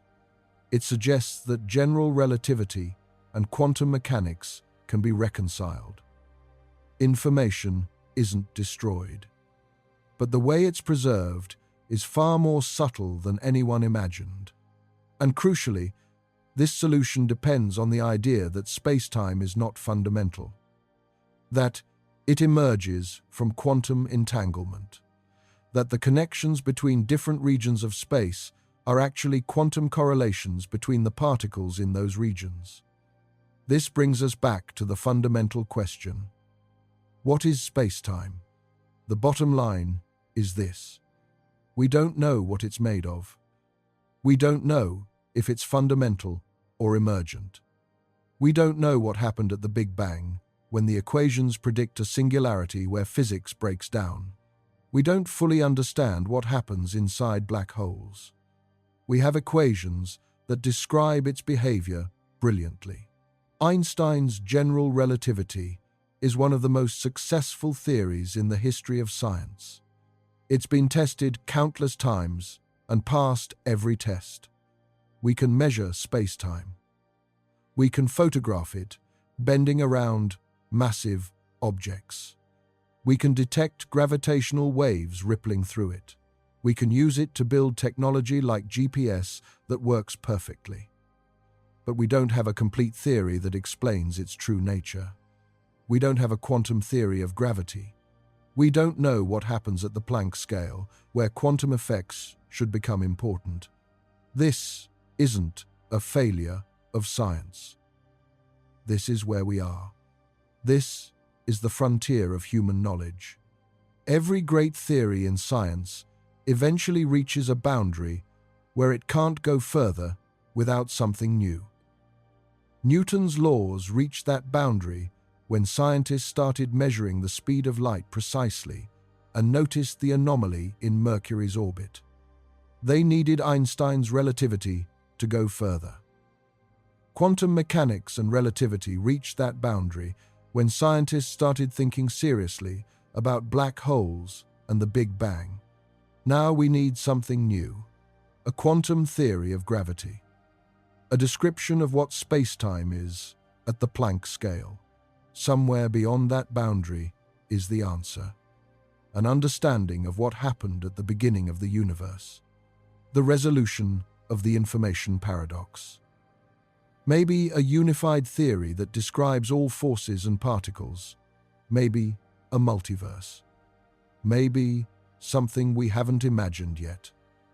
But before we go any further into these deep mysteries, let's pause and appreciate something remarkable. This idea we don't fully understand, this theory that breaks down at singularities and might have quantum corrections we can't calculate yet, is something we use every single day. General relativity isn't just an abstract theory for understanding black holes and the Big Bang. It affects your life in concrete, practical ways. Let's start with the most obvious example, GPS. Your phone, your car's navigation system, any device that tells you where you are on Earth, uses a network of satellites orbiting the planet. There are currently about 30 GPS satellites circling Earth at an altitude of about 12,400 miles. These satellites constantly broadcast signals containing two critical pieces of information: the exact time, according to atomic clocks on board the satellites, and the satellite's precise position. Your GPS device receives signals from at least 4 satellites. It measures how long each signal took to arrive, and it uses that timing information to calculate your position. The speed of light is constant, about 186,000 miles per second. If you know how long a signal took to arrive, and you know it traveled at the speed of light, you can calculate how far away the satellite was when it sent the signal. With signals from 4 satellites, you can pinpoint your position in 3-dimensional space. It's elegant geometry. But there's a problem. The atomic clocks on the satellites don't tick at the same rate as clocks on the ground. There are 2 effects from relativity at work here. First, the satellites are moving fast relative to the ground, about 8,700 miles per hour. According to special relativity, time runs slower for moving objects. From the perspective of someone on the ground, the satellite clocks should be ticking slightly slower. This is called time dilation due to velocity. The effect is tiny but measurable. The satellite clocks lose about 7 microseconds per day compared to clocks on the ground. That's 7 millionths of a second per day. But there's a second effect that's even larger. The satellites are higher up in Earth's gravitational field. They're farther from Earth's center of mass, so they experience weaker gravity. According to general relativity, time runs faster in weaker gravitational fields. From the perspective of someone on the ground, the satellite clocks should be ticking slightly faster. This is called gravitational time dilation. The satellite clocks gain about 45 microseconds per day compared to clocks on the ground. When you add these 2 effects together, the velocity slowing down time and the weaker gravity speeding it up, the satellite clocks run about 38 microseconds per day, faster than clocks on the ground. 38 microseconds doesn't sound like much, but light travels about 300 meters, about 984 feet, in 1 microsecond. If the GPS system didn't correct for these relativistic effects, your position would be off by about 7 miles. Within hours, GPS would be completely useless. Your navigation would tell you you're in the wrong city. Within days, it would tell you you're in a different state. But the GPS system does account for relativity. The satellite clocks are programmed to tick at a slightly different rate to compensate for both special and general relativistic effects. When the satellites are on the ground being prepared for launch, their clocks are set to run slow. Then, when they're in orbit, the relativistic effects speed them up to exactly the right rate. This means every time you use GPS, every time you check your location on your phone or follow directions in your car, you're using Einstein's theory of relativity. You're using the fact that time runs at different rates depending on how fast you're moving and how deep you are in a gravitational well. This is a direct, practical application of our understanding of spacetime. It's not just theoretical. It's technology that billions of people use every day. But GPS is just the most obvious example. There are other ways general relativity affects modern life. Astronomers use gravitational lensing to study the universe. When light from a distant galaxy passes near a massive object, like another galaxy or a cluster of galaxies, the light's path bends. The massive object acts like a lens, focusing and magnifying the light from the distant galaxy. This allows us to see galaxies that would otherwise be too faint to detect. We can study the early universe, galaxies that formed when the universe was young, by using gravitational lensing to magnify them. We can also use lensing to map dark matter. Dark matter doesn't emit light, so we can't see it directly. But it has mass, so it curves space-time. When light passes through a region with dark matter, its path bends. By studying how light from background galaxies is distorted, we can map where the dark matter is and how much of it there is. This has revealed that dark matter makes up about 85% of all matter in the universe. We don't know what dark matter is made of, but we know it's there because we can see its gravitational effects on space-time. Gravitational waves are another tool. Since the first detection in 2015, we've detected dozens of gravitational wave events, mostly from pairs of black holes spiraling into each other and merging, but also from pairs of neutron stars colliding. These observations tell us things we couldn't learn any other way. We can measure the masses of black holes. We can test whether general relativity accurately describes what happens in extremely strong gravitational fields. We can study the equation of state of neutron star matter, the densest material in the universe.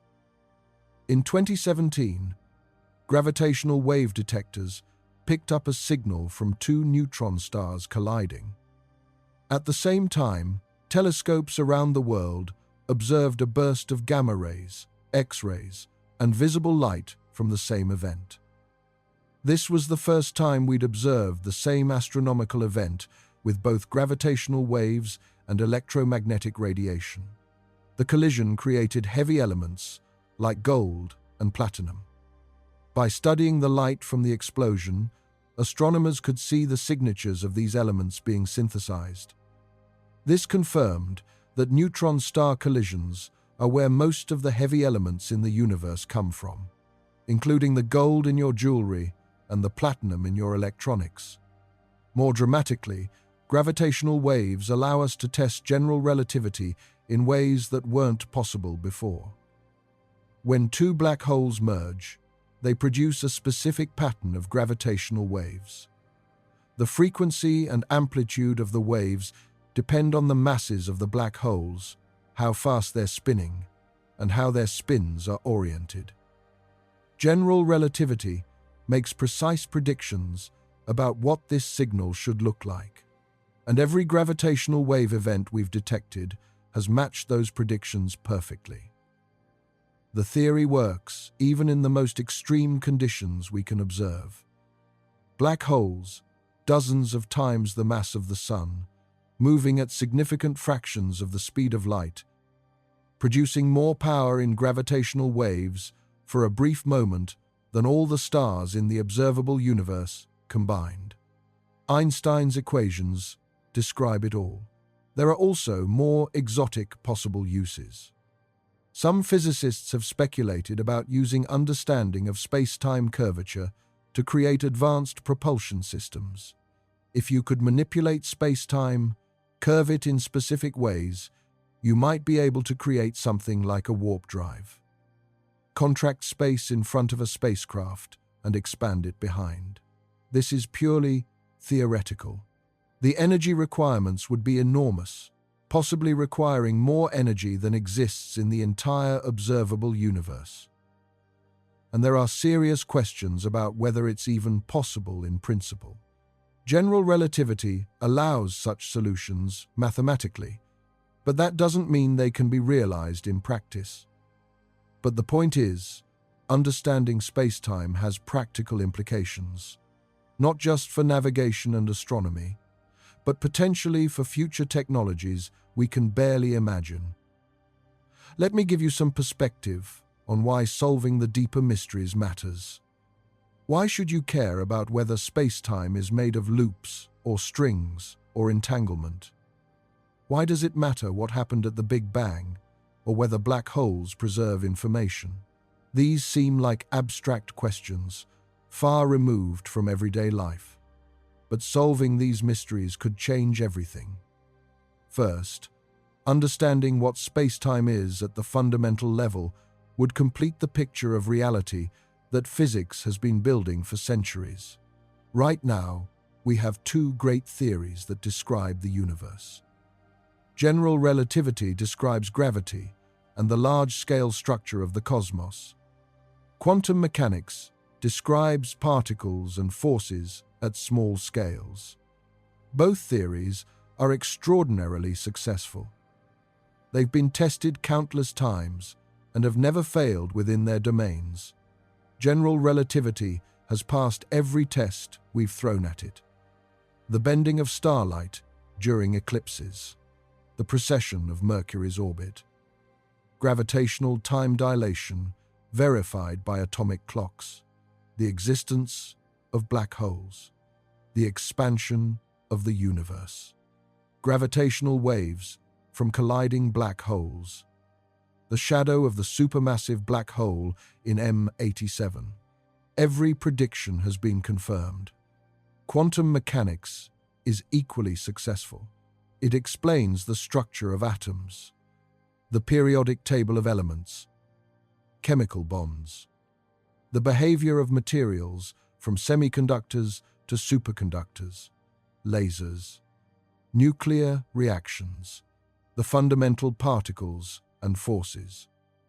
Every piece of modern technology, from computers to medical imaging to solar panels, relies on quantum mechanics. It's been tested to extraordinary precision, and it always works. But these two theories can't both be right in their current forms, because they contradict each other. General relativity treats space-time as smooth and continuous. You can zoom in as much as you want, and it's still smooth. There's no smallest distance. Space is infinitely divisible. Quantum mechanics says everything comes in discrete units at small enough scales. Energy is quantized. Matter is made of discrete particles. There's a smallest unit of action, Planck's constant. General relativity is deterministic. If you know the curvature of space-time and the positions and velocities of all objects at one moment, you can calculate exactly where everything will be at any other moment. The future is completely determined by the present. Quantum mechanics is probabilistic. You can only calculate the probability of different outcomes. Individual measurements give random results, even though the underlying wave function evolves deterministically. The future is not completely determined by the present. General relativity says information is preserved in the smooth evolution of space-time. Quantum mechanics says information is preserved in the unitary evolution of quantum states. But black holes seem to destroy information according to general relativity, violating quantum mechanics. These are fundamentally different worldviews, and they clash when you try to apply both to the same situation. Like the interior of a black hole, where gravity is so strong that quantum effects on space-time should be important. Or the Big Bang, where the entire universe was compressed to such a small size that quantum effects must have been crucial. A quantum theory of gravity would unify these two pillars of physics. It would give us a single, consistent framework for understanding the universe at all scales, from the smallest particles to the largest structures, from the first moment after the Big Bang to the ultimate fate of black holes. It would be the culmination of a quest that's been going on since the early 20th century. Since physicists first realized that quantum mechanics and general relativity, despite their individual successes, were incompatible at the deepest level. And it would almost certainly reveal new physics, new phenomena we haven't imagined yet. History strongly suggests this.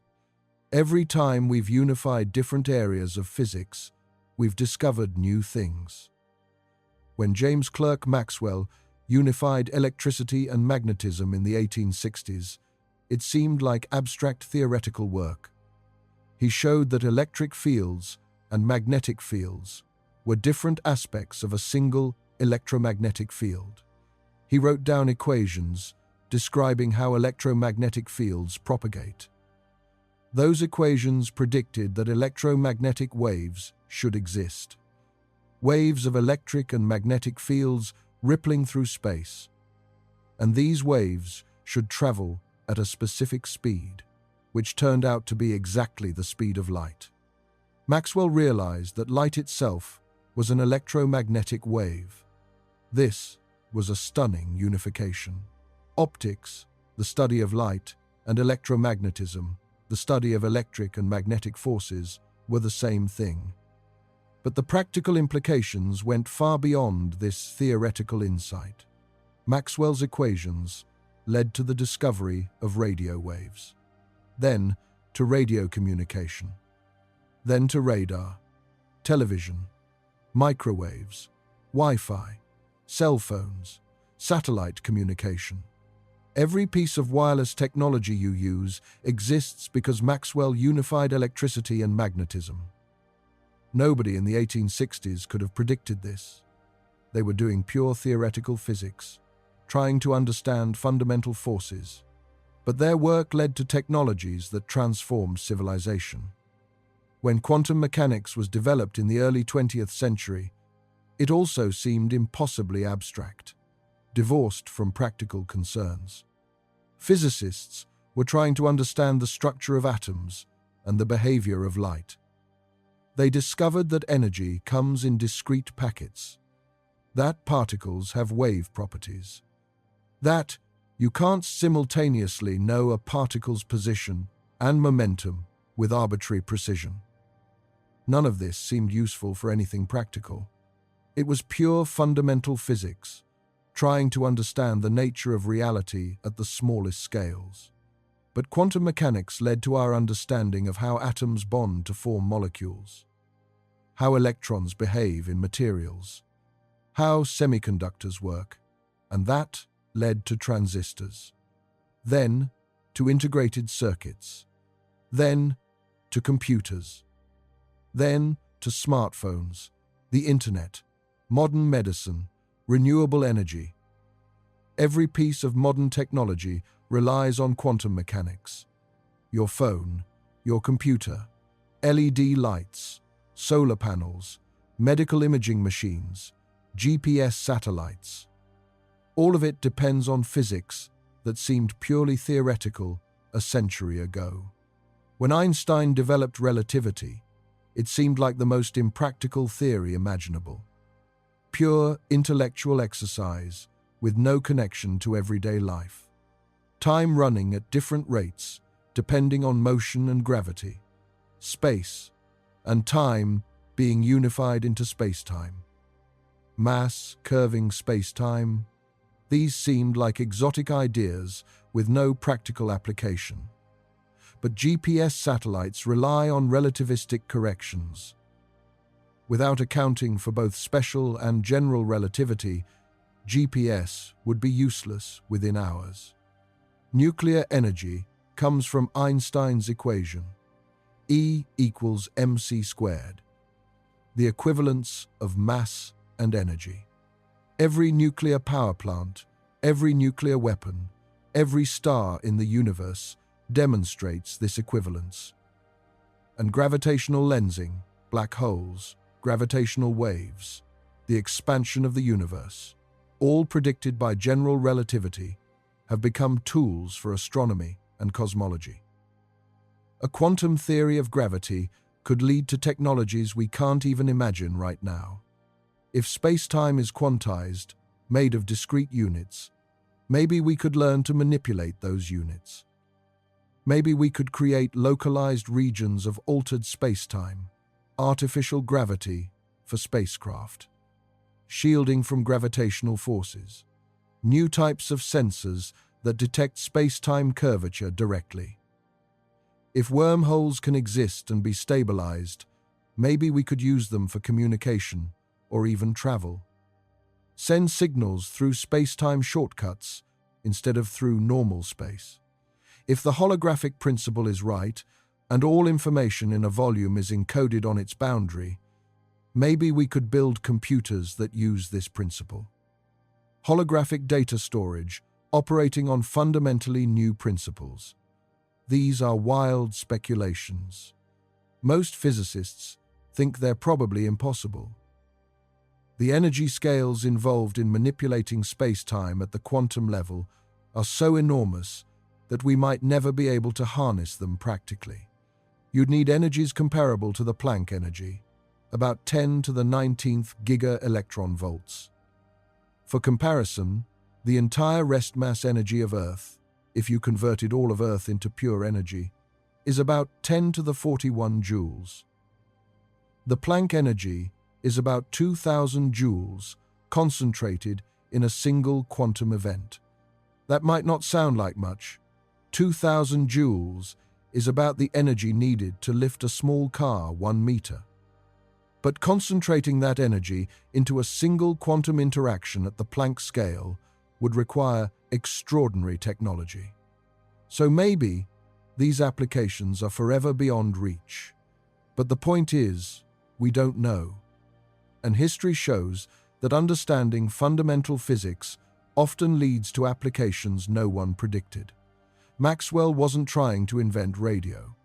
He was trying to understand electric and magnetic fields. The quantum pioneers weren't trying to invent computers. They were trying to understand atoms. Einstein wasn't trying to create GPS or nuclear energy. He was trying to understand gravity and the nature of space-time. But their pure theoretical work, driven by curiosity about how the universe works, led to technologies that changed civilization. Maybe a quantum theory of gravity will be the same. Maybe understanding what space-time really is will lead to technologies we can't even conceive of right now. Or maybe it won't. Maybe it will remain pure theoretical knowledge. But even if it never leads to practical applications, it would still be worth pursuing, because it would answer some of the deepest questions humans have ever asked. When James Clerk Maxwell unified electricity and magnetism in the 1860s, it seemed like abstract theoretical work. But it led to radio, television, telecommunications, all of modern electronics. Every piece of electronic technology you use exists because Maxwell unified those forces. When quantum mechanics was developed in the early 20th century, it seemed impossibly abstract and divorced from practical concerns. But it led to semiconductors, transistors, lasers, computers. Every piece of modern technology relies on quantum mechanics. Your phone, your computer, LED lights, medical imaging, solar panels, all of it. When Einstein developed relativity, it seemed like the most impractical theory imaginable. Pure intellectual exercise, with no connection to the real world. But GPS satellites rely on relativistic corrections to work properly. Nuclear energy comes from Einstein's equation, E equals mc squared, showing that mass and energy are equivalent. A quantum theory of gravity could lead to technologies we can't even imagine right now. If space-time is quantized, maybe we could learn to manipulate it. Maybe we could create artificial gravity or control the flow of time in localized regions. If wormholes can exist and be stabilized, maybe we could use them for travel or communication. These are wild speculations. Most physicists think they're probably impossible. The energy scales involved in manipulating space-time at the quantum level are so enormous that we might never be able to harness them practically. But the point is, we don't know. And history shows that understanding fundamental physics often leads to applications no one predicted. More importantly, understanding space-time would answer some of the deepest questions humans have ever asked. Where did the universe come from? What happened before the Big Bang? Will the universe end? And if so, how? What happens inside a black hole? Why does time flow in one direction, from past to future? Why are there 3 dimensions of space and 1 of time instead of some other combination? Why do the laws of physics have the form they do? Could they have been different? These questions have fascinated humans for thousands of years. Every culture throughout history has grappled with them. Every civilization has had origin myths, stories about how the world began. The ancient Greeks had their creation myths involving chaos and the Titans. Norse mythology had the world emerging from the void of Ginnungagap. Hindu cosmology has cycles of creation and destruction spanning billions of years. The Abrahamic religions have the creation story in Genesis. These stories reflect humanity's deep need to understand where we came from, to know how the universe began. Every religion has grappled with the nature of time and existence. Is time real or illusory? Does it have a beginning? Will it have an end? Philosophers have debated these questions for millennia. The ancient Greek philosopher Parmenides argued that change is impossible, that time is an illusion. Heraclitus argued the opposite, that everything is constantly changing, that you can never step in the same river twice.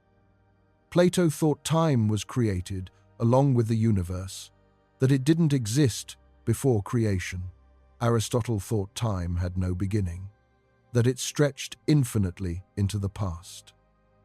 Medieval philosophers debated whether God existed in time or outside of time, whether the universe had a beginning or had always existed. Kant argued that space and time were not features of the universe itself, but structures of human perception, ways our minds organize sensory experience. For most of history, these questions were in the realm of philosophy and religion. Science couldn't address them. We didn't have the tools. We didn't have the knowledge. We could only speculate. But now, for the first time in human history, we're close to being able to answer these questions scientifically. We have mathematical frameworks that might describe what happened at the Big Bang. Loop quantum gravity suggests the Big Bang was actually a big bounce. The universe contracted to a very small but finite size, then bounced back and started expanding. There might be no singularity, no moment of infinite density, and there might be a previous universe that existed before the bounce. We have theories that might describe what happens inside black holes. The interior might contain a bridge to another region of space-time, or it might contain a baby universe budding off from our own, or the singularity might be replaced by something else, some quantum structure that doesn't have infinite density. We have theories about why time has a direction.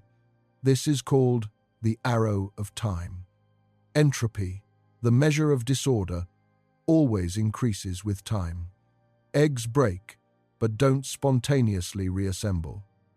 Heat flows from hot to cold, not the reverse. We remember the past, but not the future. Why? The second law of thermodynamics says entropy increases. But where does this law come from? It might be connected to the Big Bang. The early universe had extremely low entropy. Everything was smooth and uniform. As the universe evolved, entropy increased. Structure formed. Galaxies, stars, planets. Life emerged.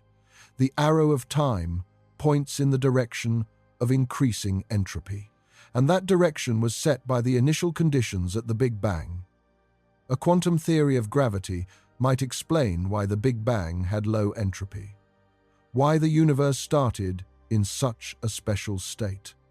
We have theories about why there are 3 dimensions of space. String theory requires extra dimensions, but suggests they're compactified, curled up small. We experience 3 large spatial dimensions because that's the stable configuration. Other numbers of dimensions might be unstable or might not allow complex structures to form. Anthropic reasoning suggests we observe 3 spatial dimensions because that's what's compatible with life. In 2 dimensions, complex structures like brains can't exist. The topology is too constrained. In 4 or more spatial dimensions, atoms might be unstable. Planetary orbits might be unstable. So we exist in 3 spatial dimensions because that's where life can exist. Whether these answers are right, we don't know yet. But we're asking the questions scientifically. We're developing mathematical frameworks. We're making predictions that might be testable. This is remarkable progress. These are questions humans have pondered since we first became conscious, since we first looked up at the stars and wondered where it all came from. And now, we're close to having scientific answers. Not just philosophical speculation, but mathematical theories that make concrete predictions. A quantum theory of gravity could tell us what happened at the Big Bang, whether time had a beginning or exists eternally, whether our universe is the only one or part of a larger multiverse. It could describe the interior of black holes, tell us whether information is preserved or destroyed, reveal whether singularities really exist or are artifacts of our incomplete theories. It could explain why time flows forward, why we remember the past but not the future, why cause precedes effect. It could tell us whether the laws of physics are unique, whether they had to be this way or could have been different, whether universes with different laws are possible. These would be among the greatest intellectual achievements in human history. Understanding the fundamental nature of reality at the deepest level, answering questions that have puzzled humanity since we first became conscious. And there's something profound about the fact that we can answer these questions. That the universe is comprehensible to us. We're made of atoms and molecules. We evolved on a small planet orbiting an ordinary star. Our brains are biological computers optimized by evolution for survival and reproduction in the African savanna. There's no obvious reason why we should be able to understand quantum mechanics or general relativity or the Big Bang. These are far outside the environment our brains evolved to deal with. Yet, we can understand them. We've figured out the mathematical laws governing the universe. We've tested those laws and found them to be correct. We've used them to make predictions, and those predictions have been confirmed. Einstein once said that the most incomprehensible thing about the universe is that it's comprehensible. We're tiny creatures on a small planet. The universe is vast, beyond imagination, about 93 billion light-years across, containing hundreds of billions of galaxies, each with hundreds of billions of stars. Most of space is empty vacuum. Most of the universe is dark matter and dark energy that we don't understand. We're an infinitesimal fraction of what exists. Yet, we've measured the curvature of spacetime. We've detected ripples in that spacetime from black holes colliding a billion light-years away. We've imaged the shadows of black holes at the centers of galaxies. We've traced the history of the universe back to fractions of a second after the Big Bang. This is extraordinary.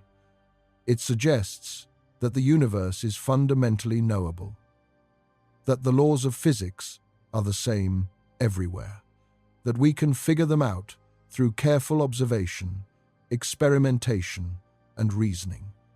It should give us hope. We're not helpless in the face of cosmic mysteries. We can understand. We have understood. And we'll continue to understand more.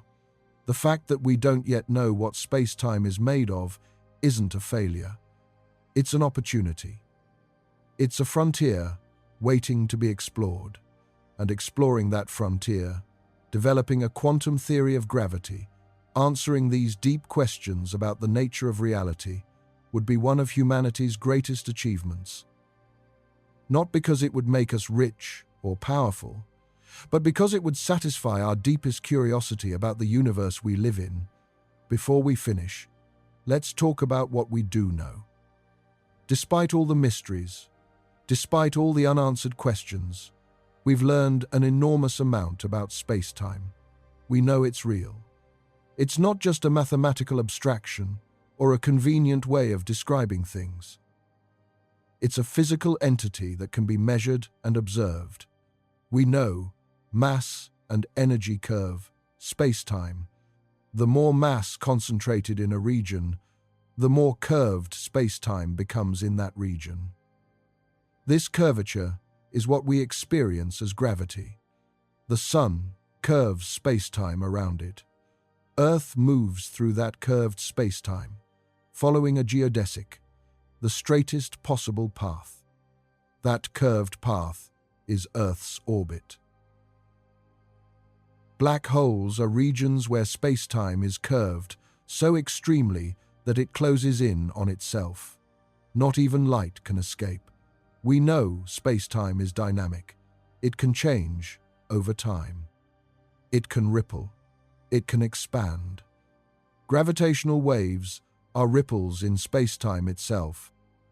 When massive objects accelerate, like two black holes spiraling into each other, they create waves that propagate outward at the speed of light. These waves stretch and squeeze space as they pass. We've detected these waves. We've measured them with extraordinary precision. They match the predictions of general relativity perfectly. We know the universe is expanding. Space-time itself is growing larger. The distance between galaxies is increasing, not because galaxies are moving through space, but because space itself is expanding between them. This expansion was discovered in the 1920s and has been measured with increasing precision ever since. We know the universe is about 13.8 billion years old. We know it started from an extremely hot, dense state and has been expanding and cooling ever since. We know this expansion is accelerating. Galaxies are moving apart faster and faster. Something we call dark energy is driving this acceleration. We don't know what dark energy is, but we can measure its effects on the expansion of space-time. We know time is relative. It runs at different rates depending on how fast you're moving and how deep you are in a gravitational field. Astronauts on the International Space Station age slightly slower than people on the ground. The difference is tiny, measured in microseconds over months in orbit. But it's real and measurable. Atomic clocks at different altitudes run at different rates. A clock in the mountains runs slightly faster than a clock at sea level, because the clock in the mountains is farther from Earth's center, experiencing slightly weaker gravity. These effects have been measured countless times. They're used in practical technology, like GPS. They're fundamental features of how space-time works. We know that very strong gravity can create exotic objects. Black holes exist. We've photographed their shadows. We've detected gravitational waves from black hole mergers. Neutron stars exist. Incredibly dense objects where a star's mass is compressed into a sphere about 12 miles across. The density is so extreme that a teaspoon of neutron star material would weigh billions of tons. We know singularities appear in the mathematics, points where curvature becomes infinite and the equations break down. At the center of black holes, at the Big Bang, these singularities tell us that general relativity is incomplete, that something else must take over in these extreme conditions. Some quantum theory of gravity that can handle infinite curvature without producing infinite answers. We know black holes emit Hawking radiation. At least, the theory predicts they do. We haven't directly observed this yet, because the radiation from astrophysical black holes is far too weak to detect. But the theoretical prediction is solid, coming from combining quantum mechanics with general relativity. We know entanglement is real. Quantum particles can be correlated across arbitrary distances. This has been verified in countless experiments. We know wormholes are solutions to Einstein's equations. They're mathematically allowed. Whether they exist in nature, whether they're stable, whether they could be traversed, these are open questions. We know general relativity is incomplete. It doesn't incorporate quantum mechanics. It predicts singularities where it breaks down. It needs to be extended, modified, or replaced by something deeper. We know quantum mechanics is also incomplete on its own. It treats spacetime as a fixed background. It doesn't account for the fact that spacetime itself is dynamic and can be curved. We need a theory that combines both. That's the quest for quantum gravity. And we're working on it. Thousands of physicists around the world are tackling this problem from different angles. Some are working on string theory, trying to extract testable predictions, trying to prove that smooth spacetime emerges from the theory at large scales, trying to understand which of the many possible solutions describes our universe. Some are working on loop quantum gravity, trying to show how smooth spacetime emerges from the quantum loops, trying to make predictions that can be tested, trying to incorporate all the forces of nature into the framework. Some are exploring holography and entanglement, trying to understand how space itself might emerge from quantum information, building toy models where this can be proven rigorously, working toward extending these ideas to realistic models of our universe. Some are working on black hole physics, trying to resolve the information paradox completely, trying to understand what happens at the singularity, using insights from quantum information theory and holography.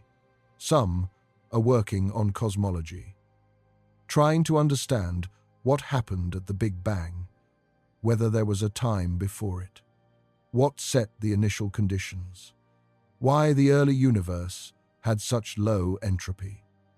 Some are working on experimental tests, looking for signatures of quantum gravity in cosmological observations, in the cosmic microwave background, in gravitational waves, in high-energy particle collisions. The effects are expected to be tiny, but with increasingly sensitive instruments, we might be able to detect them. It's one of the great intellectual adventures of our time. This quest to understand what space-time really is, to develop a quantum theory of gravity, to answer these profound questions about the nature of reality. And eventually, someone will figure it out. Someone will have the insight that cracks the problem open. Someone will develop the mathematics that describes what space-time really is at the fundamental level. It might happen in the next decade. It might take a century or more. But it will happen, because that's what humans do. We ask questions.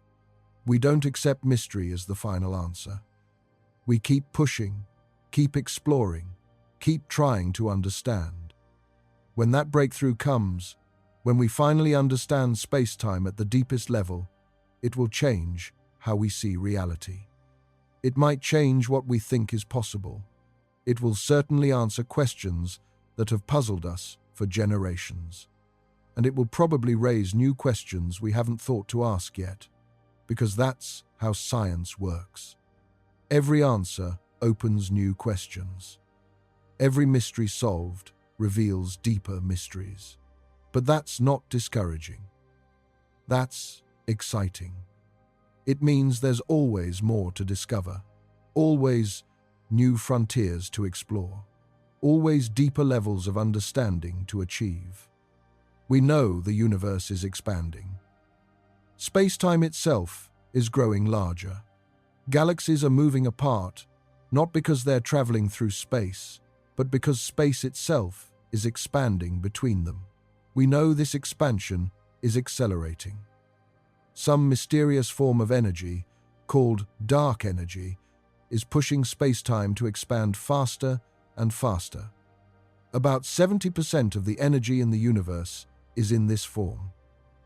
We don't know what it is, but we can measure its effects. We know the universe had a beginning. About 13.8 billion years ago, the universe was in an extremely hot, dense state. It's been expanding and cooling ever since. We can see the afterglow of that hot, early state in the cosmic microwave background radiation that fills all of space. Let me tell you more about this, because it's one of the most remarkable discoveries in the history of science. In 1929, Edwin Hubble made an observation that changed everything. He was studying distant galaxies, measuring their distances and their velocities.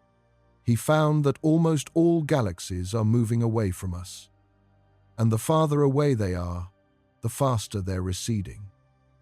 This wasn't because we're at the center of the universe.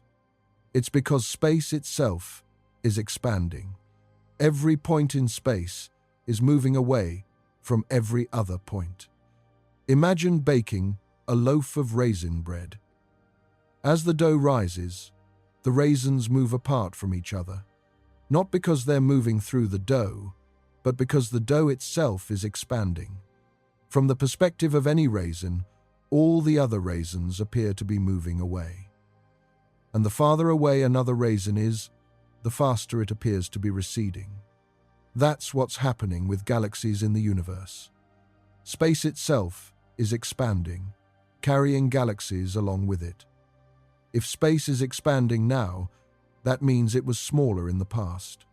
Run the expansion backward in time, and you find that the universe was once much smaller and much denser.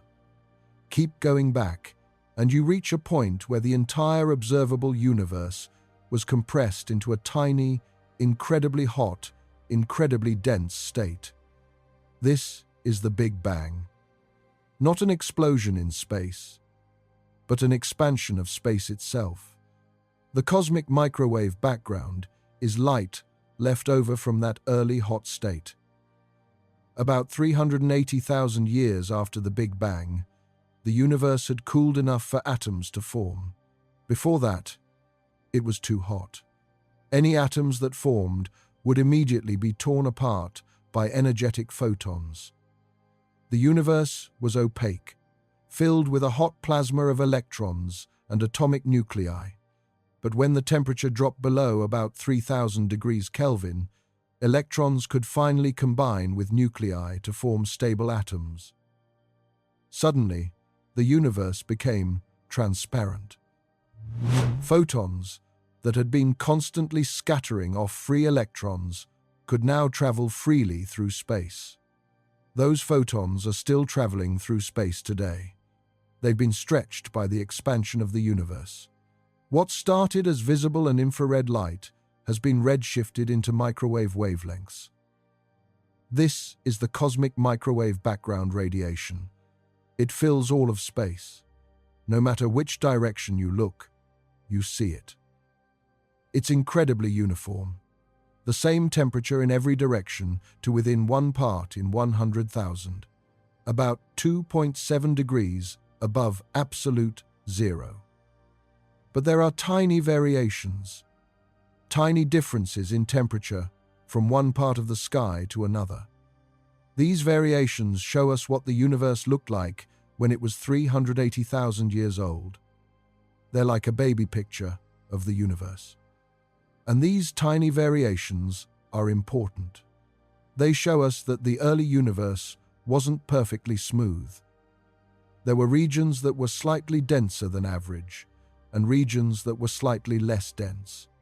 Over billions of years, gravity amplified these tiny differences. Denser regions attracted more matter, becoming even denser. They collapsed under their own gravity, forming the first stars and galaxies. Less dense regions became cosmic voids, vast empty regions of space. The pattern of variations in the cosmic microwave background tells us about the conditions in the very early universe. By analyzing this pattern, cosmologists can determine the age of the universe, the rate of expansion, the total amount of matter and energy, and the relative proportions of ordinary matter, and dark energy. This is how we know the universe is 13.8 billion years old.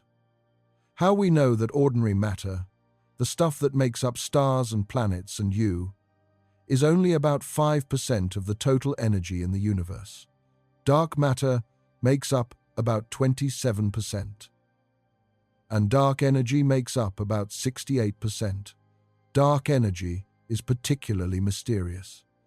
It's causing the expansion of the universe to accelerate. Galaxies are moving apart faster and faster. This was discovered in 1998 when astronomers were studying distant supernovae. They expected to find that the expansion of the universe was slowing down due to gravity. Instead, they found it was speeding up. Something is pushing space to expand faster. We call it dark energy, but we don't know what it is. It might be a property of space itself, what Einstein called the cosmological constant. Or it might be some kind of field pervading all of space. We don't know. What we do know is that general relativity describes the expansion of the universe remarkably well. The equations predict that a universe filled with matter and energy will evolve dynamically. It will either expand or contract. It can't stay static. Einstein initially resisted this conclusion. When he first applied his equations to cosmology in 1917, he found they predicted an expanding or contracting universe. He thought this must be wrong. Everyone believed the universe was static, unchanging. So Einstein added a term to his equations, the cosmological constant, to make a static universe possible. He later called this his biggest blunder. Because in 1929, Hubble discovered that the universe is indeed expanding. Einstein's original equations, without the cosmological constant, had predicted this. The universe is not static. It's dynamic, evolving, expanding. And now we know that the cosmological constant, or something like it, is actually necessary, but not to make the universe static, to explain why the expansion is accelerating. The more we study the universe, the more we find that general relativity describes it accurately. The expansion, the formation of structure, the behavior of black holes, gravitational lensing, gravitational waves, all of it matches Einstein's predictions. But general relativity also tells us where it breaks down, where it can't be trusted. At the Big Bang, the equations predict a singularity, a point of infinite density and infinite curvature where the laws of physics, as we understand them, cease to work.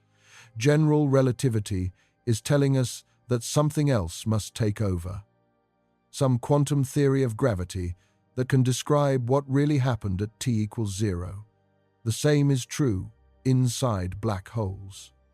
At the center of every black hole, general relativity predicts a singularity, a point where space-time curvature becomes infinite. But infinities in physics usually mean you're using the wrong theory.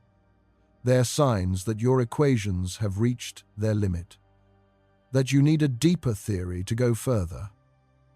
This is why physicists are so focused on quantum gravity, not just out of intellectual curiosity, though that's part of it, but because general relativity itself is telling us that it's incomplete, that there's something deeper we need to understand. We know general relativity breaks down at singularities, places like the Big Bang or the center of black holes, where curvature becomes infinite and the equations stop working. This tells us that general relativity is not the final answer. It's an approximation that works brilliantly in most situations, but fails at the most extreme conditions. We know quantum mechanics is also not the final answer on its own. It describes the behavior of particles and forces beautifully, but it treats space-time as a fixed background. It doesn't account for the fact that space-time itself is dynamic and can be curved. We need a theory that combines both, a quantum theory of gravity, and we're working on it. Thousands of physicists around the world are tackling this problem from different angles. Some are working on string theory, trying to extract testable predictions or prove that it really does reduce to general relativity at large scales. Some are working on loop quantum gravity, trying to show how smooth space-time emerges from the quantum structure. Some are exploring holography and entanglement, trying to understand how space itself might emerge from quantum information. It's one of the great intellectual adventures of our time, and eventually, someone will figure it out. Someone will have the insight that cracks the problem open. Someone will develop the mathematics that describes what space-time really is. When that happens, when we finally understand space-time at the deepest level, it will change how we see reality. It might change what we think is possible. It will certainly answer questions that have puzzled us for generations. So let's come back to where we started. Space-time. You've heard the word your whole life. You use it every day without thinking about it.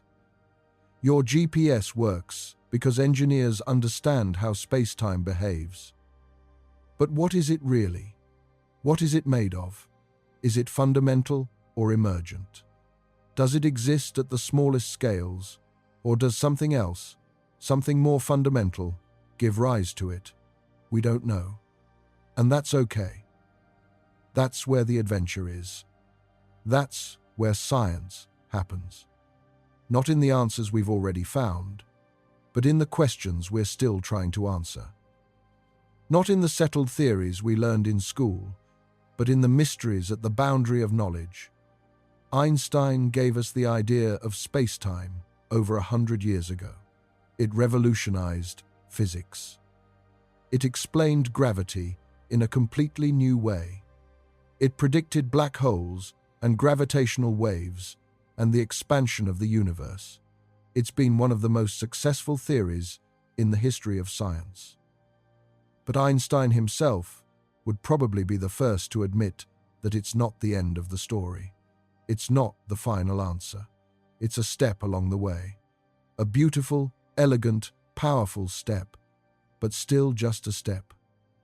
The final answer is waiting, somewhere in the mathematics, somewhere in the patterns of quantum entanglement, somewhere in the structure of strings or loops or whatever the fundamental building blocks turn out to be.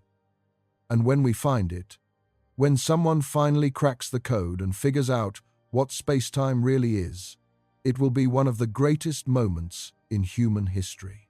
The moment when we finally understood the fabric of reality itself. Until then, we keep working. We keep testing theories. We keep building more sensitive detectors to measure gravitational waves and observe black holes and probe the structure of spacetime. We keep developing new mathematics to describe possibilities we haven't imagined yet, because that's what humans do. We look at the universe, we wonder, we ask questions, and we don't stop until we find answers. So the next time you use your phone's GPS, or you see an image of a black hole, or you read about gravitational waves, remember this. You're looking at one of the deepest mysteries in all of science. You're seeing evidence of something we use but don't fully understand. An idea that works perfectly in practice but remains mysterious in principle. Space-time is real. We can measure it. We can photograph it. We can detect waves moving through it. But we don't know what it is. Not really. Not at the deepest level. And that's beautiful in its own way. It means there's still more to discover, still more to understand, still mysteries waiting to be solved. The universe is telling us that reality is stranger and more wonderful than we ever imagined. That space and time, the most basic aspects of existence, are themselves mysteries waiting to be unraveled. And somewhere, right now, someone might be working on the insight that will finally solve it. The next Einstein, the next Hawking. Someone who will show us what space-time really is.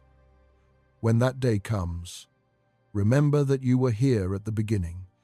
You were here when we admitted we didn't know, when we stood at the boundary of knowledge and looked out into the unknown. Thanks for joining me on this journey into one of the deepest mysteries in physics. If you found this exploration valuable, a like or subscribe really helps the channel continue making these deep dives into space and science. And remember, we live in a universe where space and time are woven together into something we call space-time. We can see it, measure it, use it, but we still don't fully understand it. And that's what makes it worth studying. Good night, and keep looking up at the stars.